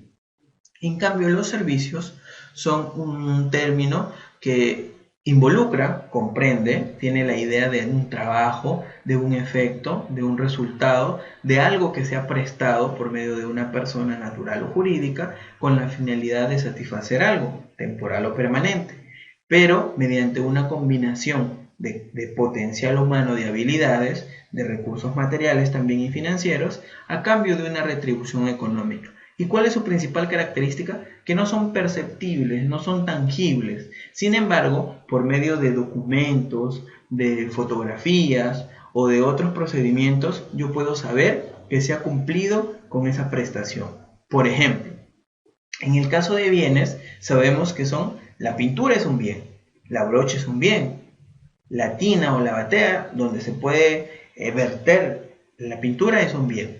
Pero el servicio de pintado sería el uso de estos bienes y la modificación en una pared, el cambio de imagen de una pared. ¿Cómo me puedo dar cuenta? Si yo tomo una fotografía antes y una fotografía después, yo me voy a dar cuenta que ha habido una intervención en la pared, que ha habido un cambio en la pared. Entonces, esa es la naturaleza de los servicios. Si bien no se pueden ver, hay elementos que me permiten identificar que se han prestado, que se han realizado. Prestar aquí involucra realizar, ejecutar. No involucra que alguien te lo facilita por un momento. No, prestación es eso. ¿Quedó claro las definiciones? Víctor, Henry, ¿quedó claro?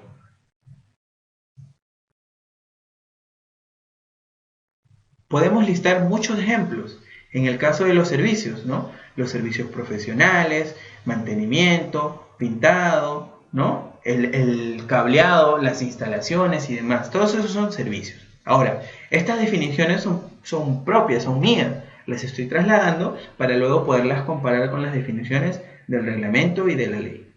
Veamos. En estricto, en esta lógica, ¿una obra qué sería? Una obra sería una mezcla, una combinación entre bienes y servicios. ¿Y por qué digo esto? En una obra, ¿cómo la identifico? Básicamente por algunos componentes que los voy a listar ahorita.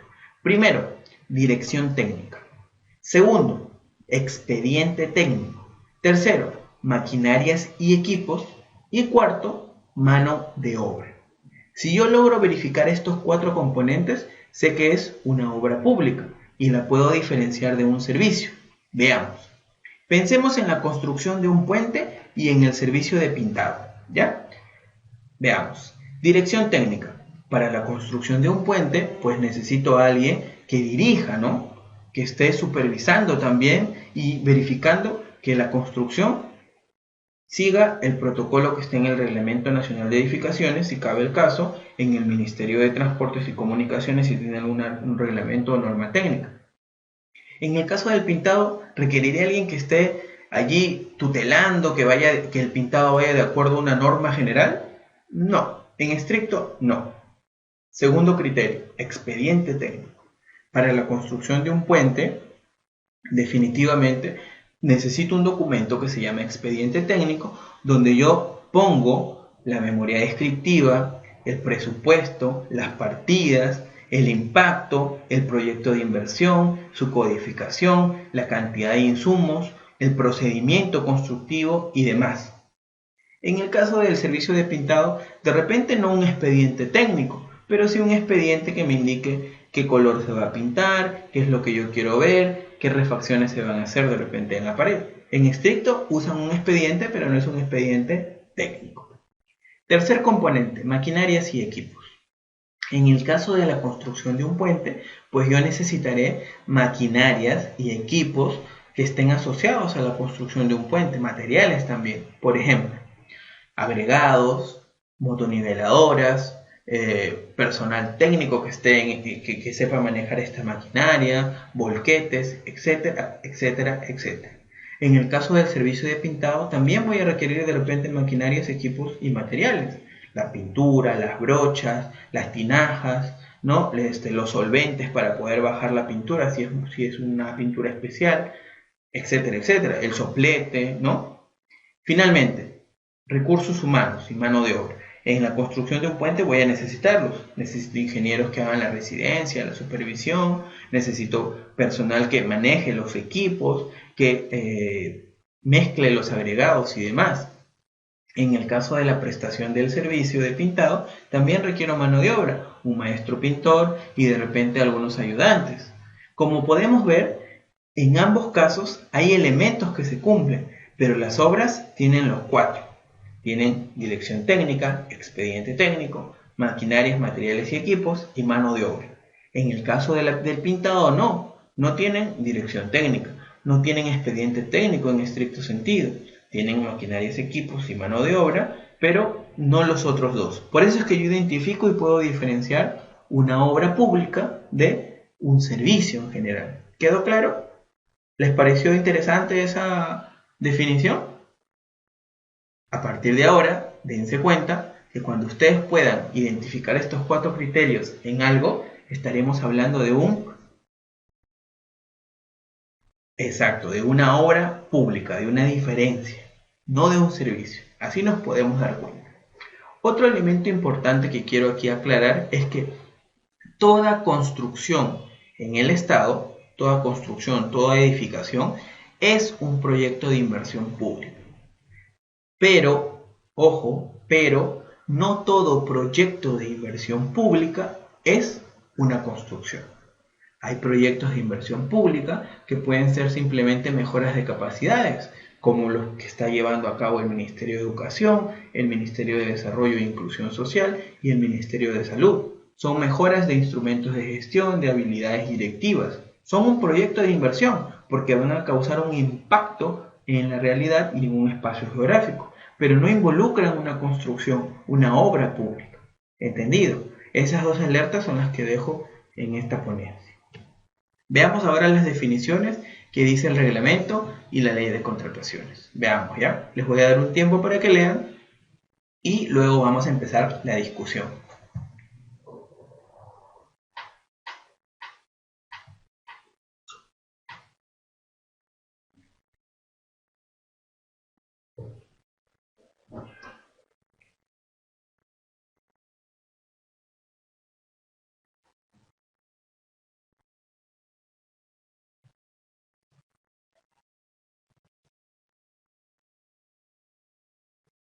Muy bien, vamos a ver. Las definiciones de bienes en el reglamento y en la ley, en el apartado de definiciones, dice: los bienes son objetos que se requieren en una entidad para el desarrollo de sus actividades y cumplimiento de sus fines. Sencillo.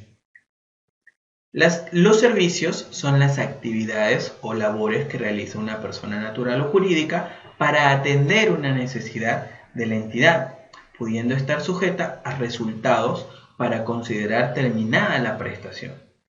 Más o menos lo que hemos venido diciendo nosotros con nuestras definiciones.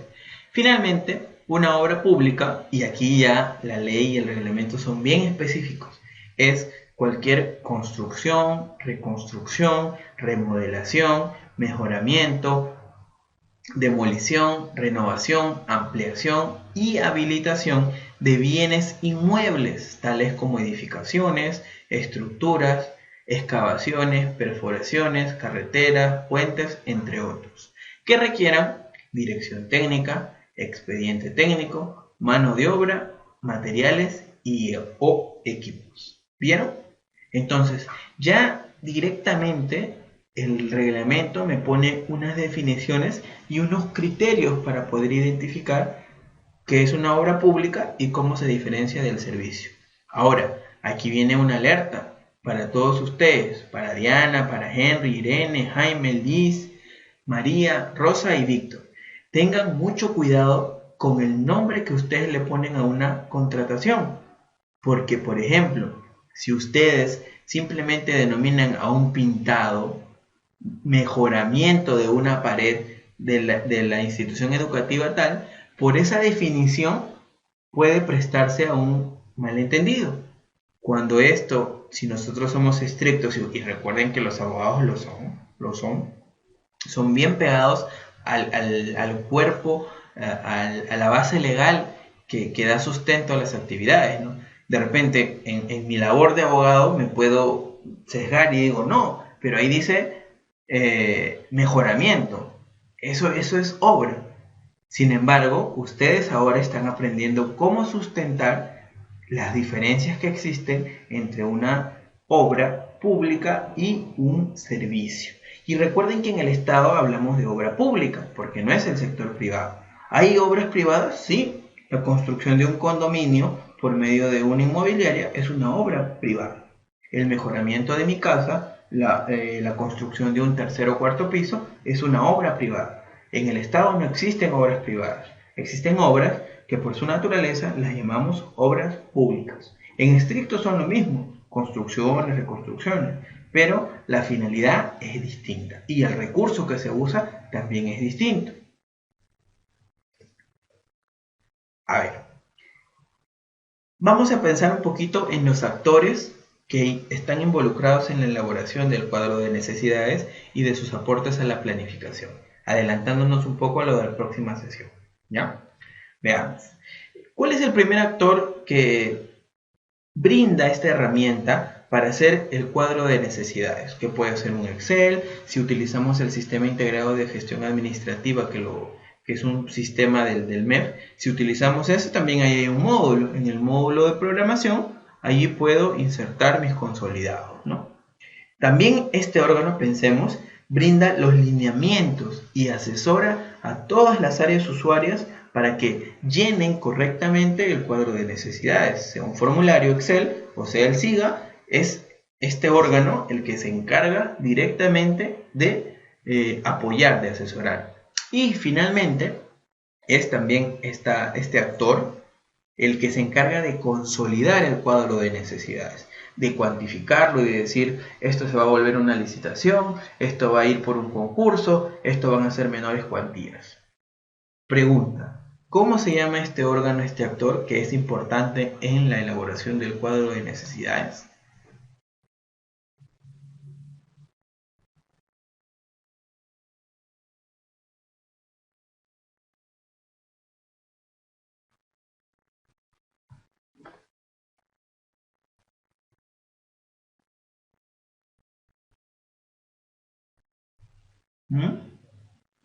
¿Nadie tiene la respuesta? A ver, veamos, pensemos otra vez. Determina los valores referenciales, ayuda a las áreas usuarias en el cuadro de necesidades, consolida el cuadro de necesidades, lo cuantifica, elabora el formato de cuadro de necesidades cuando no utilizamos el sistema, te asesora y demás. ¿Cómo se llama este órgano? Es el órgano encargado de las contrataciones, la dirección de logística, la gerencia de abastecimiento. Como ustedes la denominen en su entidad, es el área de logística, la que es exactamente, Víctor, el área de logística, la que se encarga de hacer estas actividades y obviamente también de cerrar el cuadro de necesidades y de ajustar o modificar el cuadro de necesidades de acuerdo al presupuesto institucional de apertura. Veamos.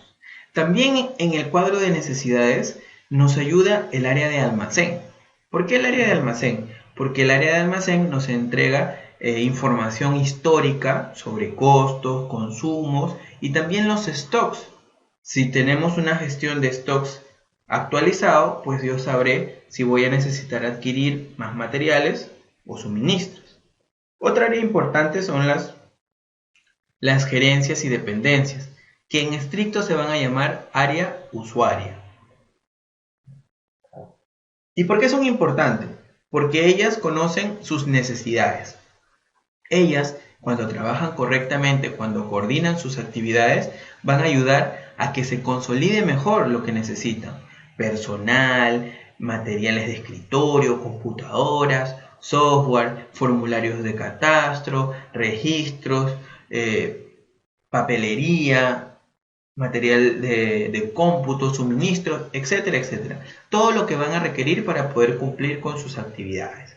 Del mismo modo, el área usuaria elabora su propio cuadro de necesidades con ayuda de logística y tiene la obligación de hacer un requerimiento oportuno de lo solicitado. Y ahora les cuento algo. Miren, en la actualidad, para hacer el cuadro de necesidades, basta con que solo se presente el formulario, o se llene la tabla, o el Excel, o se registre la información en el SIGA. No les pedimos que adjunten el término de referencia, la especificación técnica, o que me señalen el cuadro o la programación de obras que va a haber en esa dependencia. No lo hacemos, pero con la modificación, con este nuevo proyecto de reglamento, sí va a ser requisito que en la etapa de elaboración del plan anual de contrataciones, que es el cuadro de necesidades su antecedente, va a ser necesario que me presenten ya los términos de referencia, las especificaciones técnicas y que me elaboren la programación de obras. Es decir, ya el nuevo proyecto de reglamento está adelantando la planificación de un año a otro. Y finalmente, otro actor importante, ya hemos hablado de 3, ahora vamos al cuarto actor importante en la elaboración del cuadro de necesidades, es la unidad de presupuesto de la entidad o su equivalente, ¿no? Usualmente son las direcciones, es dirección de presupuesto y planificación. Dentro de ellos está la unidad de presupuesto. ¿Y por qué es importante la unidad de presupuesto? Porque me da la asignación del techo presupuestal, es decir, del monto máximo de presupuesto que voy a tener para el año, en la etapa de la formulación. Luego, cuando ya se aprobó el presupuesto, es la unidad de presupuesto o la de planificación la que me indica el PIA, el presupuesto institucional de apertura. Me dice, señores, acabamos de aprobar nuestro presupuesto para el próximo año y asciende a tal cantidad, correspondiente a tal monto en ingresos y a tal monto en gastos. Y se componen de la siguiente manera. Los ingresos son en la genérica tal, tal, tal, y los gastos en la genérica tal, tal, tal.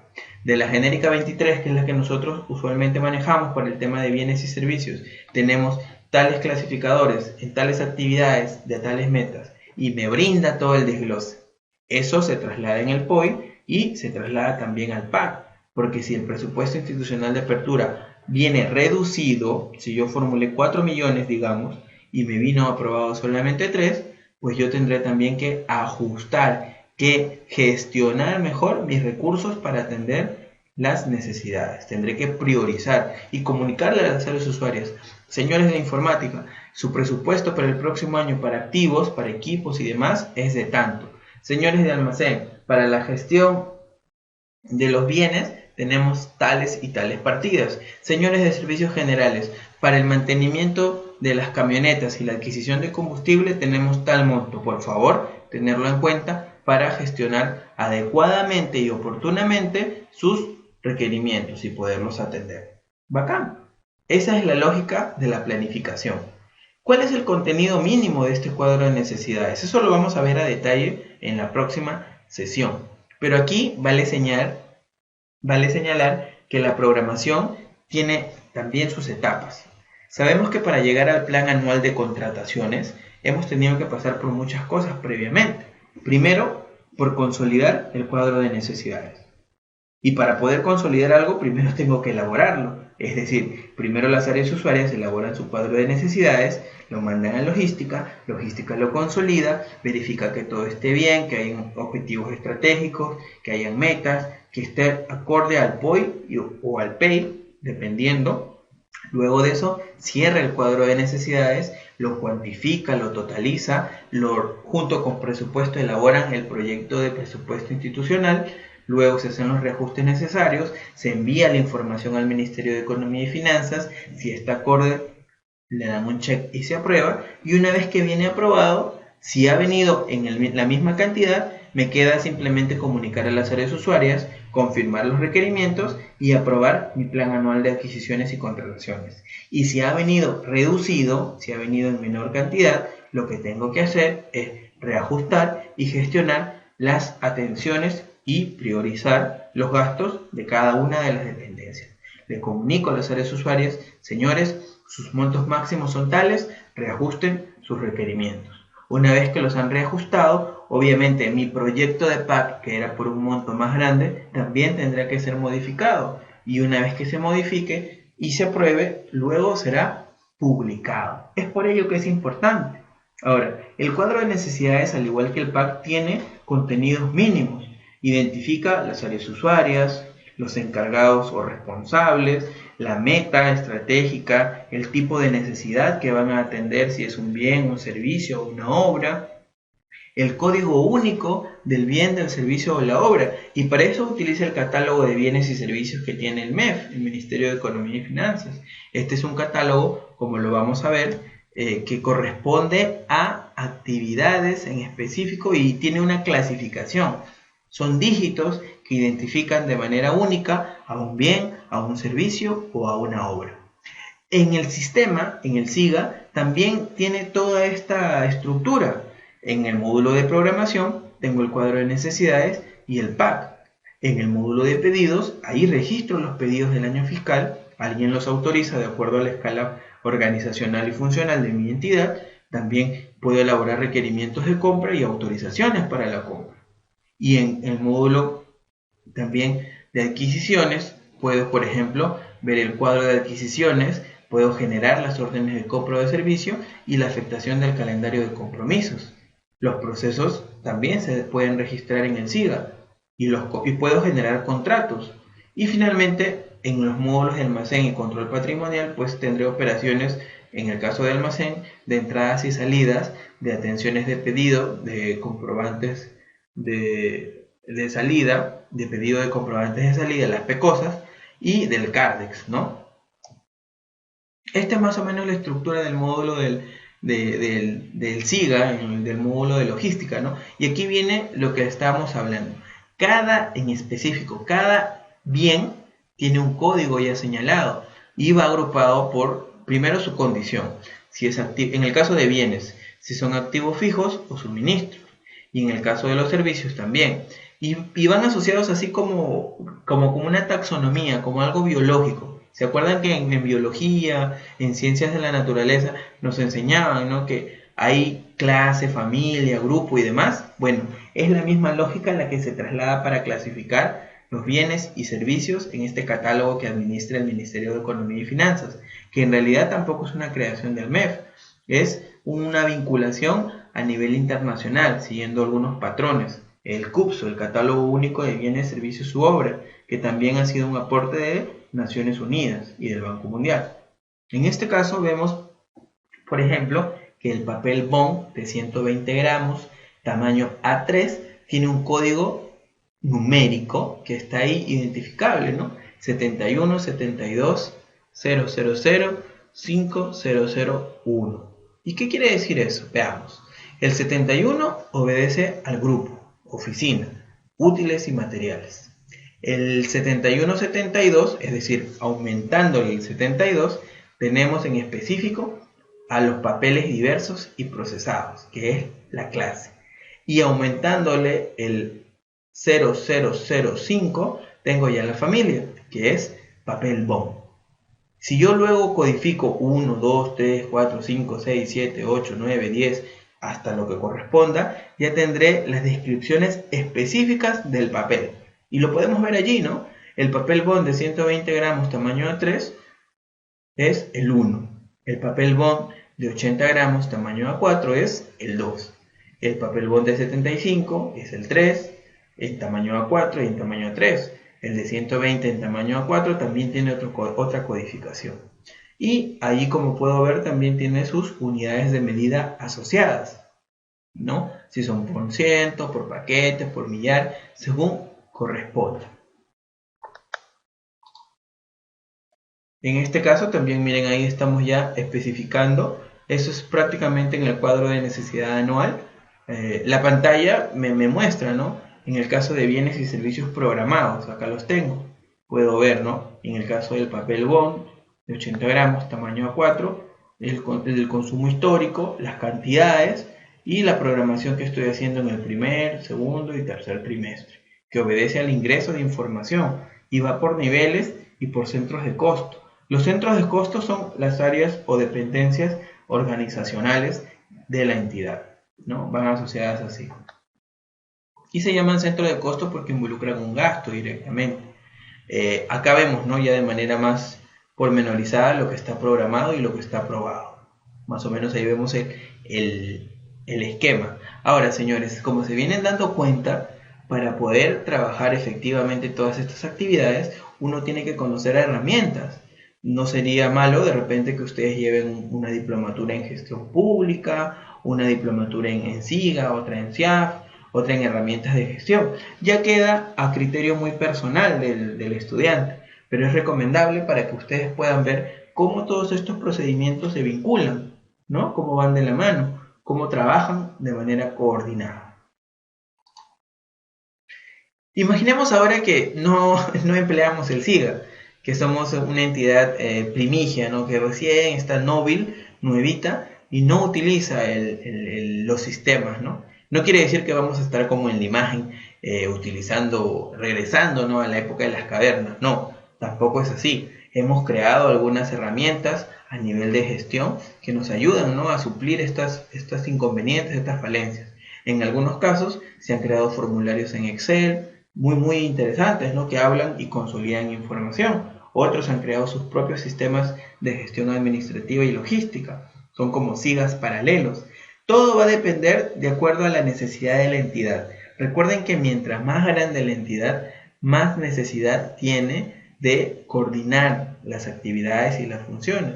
Las entidades más pequeñas no sufren de ese inconveniente, pero también es bueno que sus procedimientos los puedan procedimentar, los puedan poner en protocolos, en guías, ¿no? Es interesante. Veamos. Ya sabemos, esto es un refresca de lo que hemos aprendido en presupuesto. Ya sabemos que existe también, como existe una codificación para saber los bienes, servicios y obras, también existe una codificación para saber los gastos. Y en este caso nosotros la denominamos clasificadores de gasto o clasificadores de ingreso. ¿De dónde lo pueden descargar? Directamente del Ministerio de Economía y Finanzas. Todos los años se va aprobando esta clasificación de los gastos y de los ingresos que realiza cualquier entidad pública. Yo les recomiendo que la descarguen, la de este año, y la puedan revisar. ¿Y por qué hemos codificado los gastos y los ingresos a nivel del Estado? Porque en el caso del presupuesto público, el presupuesto público tiene una estructura funcional programática, tiene una estructura institucional también, donde identifico las entidades, los sectores, y también tiene una estructura funcional y específica, ¿no?, que es esta de los clasificadores. Saber de qué estoy hablando. Por ejemplo, en cuanto al tipo de transacción, si en el tipo de transacción aparece 1, quiere decir que son ingresos. Si en el tipo de transacción aparece 2, estaremos hablando de gastos. Veamos. Cuando yo quiero ver el tema del impuesto predial, ¿qué es el impuesto predial? Son los ingresos que se obtienen de gravar el valor de los predios urbanos y rústicos. Se considera predios a los terrenos, las edificaciones e instalaciones fijas y permanentes que constituyen partes integrantes del mismo que no puedan ser separadas sin alterar, deteriorar o destruir la edificación. Es decir, por tener un predio yo pago un impuesto a la entidad municipal o regional, como corresponda, ¿no?, de acuerdo a la normativa en específico. Ahora, ¿cómo yo identifico este ingreso de recursos públicos en el presupuesto de la entidad o en el presupuesto del Estado? Con una serie de códigos, como le venía indicando. A grandes rasgos son, primero, el tipo de transacción, el segundo, la genérica, el tercero, la subgenérica, y por último, la específica. Estos dos últimos, subgenérica y específica, pueden tener hasta 2 niveles, nivel 1 y nivel 2. Veamos. En el caso del impuesto predial, el tipo de transacción es ingreso. La genérica es impuesto y contribución. La subgenérica nivel 1 es impuesto a la propiedad, ese es el tipo de impuesto. El nivel 2 me indica ya que es un impuesto sobre la propiedad inmueble, o sea que también puede haber un impuesto sobre la propiedad mueble. Y la específica me dice que es predial y predial. Cuando ustedes escuchen que en presupuesto hablan, ha subido la recaudación por el 11, 21, 11, ya saben que se refieren al impuesto predial. La alcabala también tiene su codificación. Las tasas también tienen su codificación. Cada gasto también está codificado.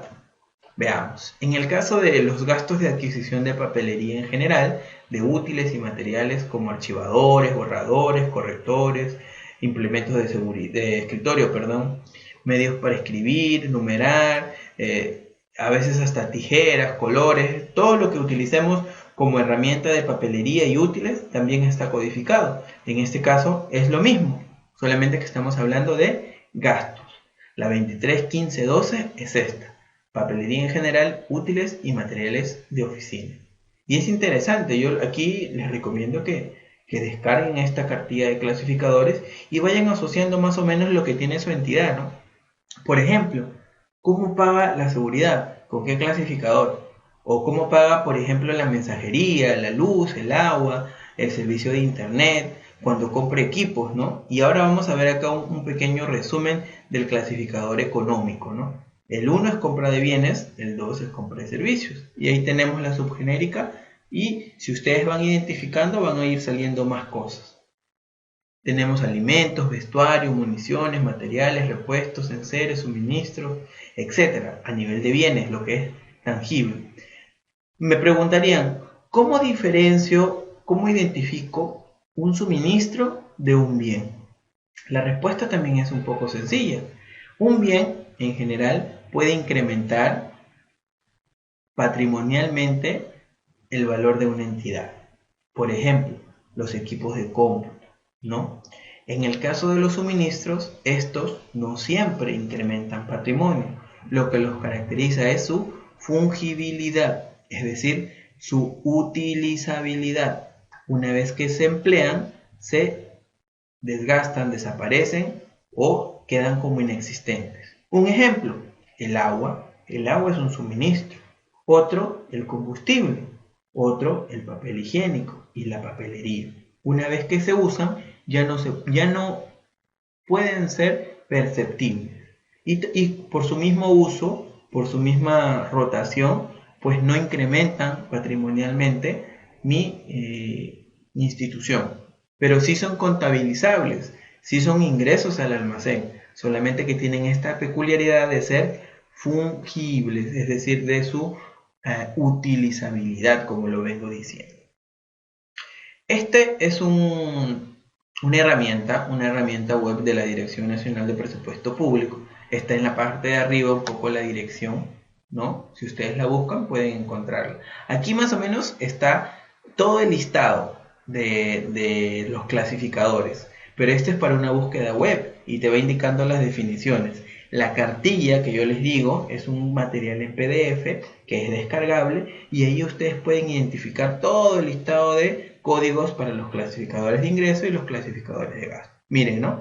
Cuando hablo de CAS, por ejemplo, el CAS tiene la 232811, que es gastos por contrato administrativo de servicios cuyo vínculo contractual se encuentra regulado por la norma legal expresa, es decir, por el decreto legislativo 1057.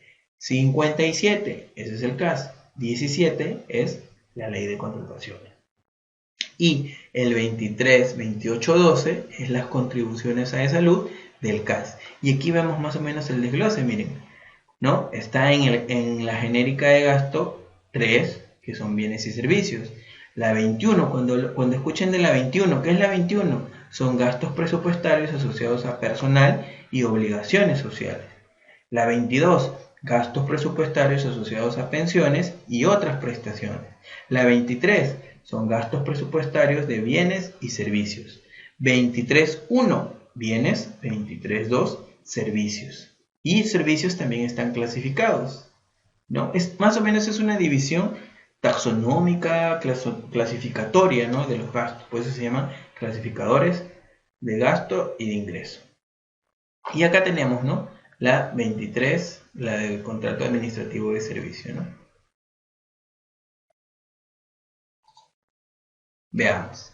Este es el esquema más sencillo del cuadro de necesidades, ¿no? Aquí lo que falta es la sumilla, la parte identificatoria de la entidad, de la meta estratégica, del objetivo estratégico y de la acción, ¿no?, asociada al POI. Luego viene todo lo que es la meta presupuestaria, cuál es la finalidad, la unidad de medida y la cantidad, el código de gasto, el presupuesto, el catálogo y la unidad de medida, y el consumo histórico cuando corresponda y la cantidad requerida para un año, ¿no? Este es un esquema bien sencillo de cuadro de necesidades. Con esto estamos cerrando la charla del día de hoy. Por favor, revisen la información de sus materiales y les voy a pedir que para la próxima sesión sí revisen por favor, esto queda como tarea para el próximo jueves. Tienen que revisar la información de la ley. Por favor, tomen nota.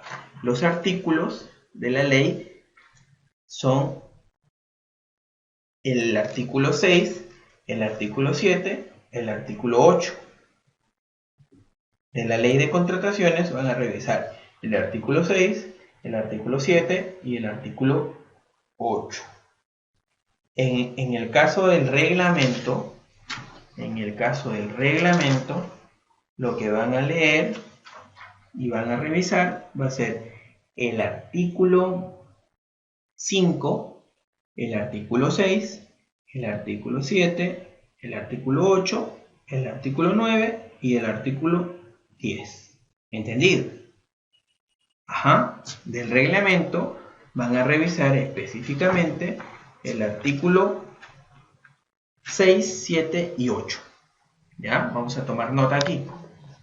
De la ley de contrataciones del Estado van a leer el artículo 6, el 7 y el 8.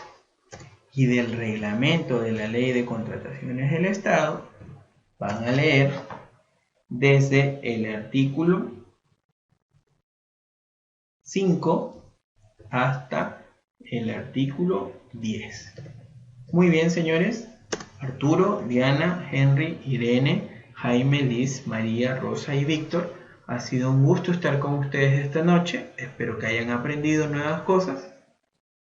No te preocupes, Arturo, puedes revisar la grabación. Les deseo los mejores éxitos. El día de mañana es un día muy bonito. Recuerden que a pesar de la gestión, todos los días deben ser maravillosos para ustedes. Yo sé que mañana van a tener de repente un día ajetreado. Les deseo lo mejor. El examen, ¿cierto, Arturo? El día de mañana se les va a estar mandando el examen vía correo electrónico. Van a tener 2 días para responderlo. Está sencillísimo, no se preocupen. Se remite vía virtual. Es un examen en formato Word. Se les va a mandar y ustedes tienen un plazo de hasta 2 días para poderlo responder. ¿Ya? No se preocupen, que está sumamente sencillo. Revisen el material, respondan correctamente y si tienen alguna duda o tema, lo van a poder hacer en la siguiente sesión. Recuerden que en la siguiente sesión vamos a ver cuadro de necesidades y plan anual de contrataciones, ¿ya? La parte 1. Luego vamos a ver las diferencias entre el proyecto de reglamento actual y la ley vigente, para hacer un marco comparativo y ver qué va a cambiar. Muy bien, chicos, muchísimas gracias, buenas noches, ha sido un gusto.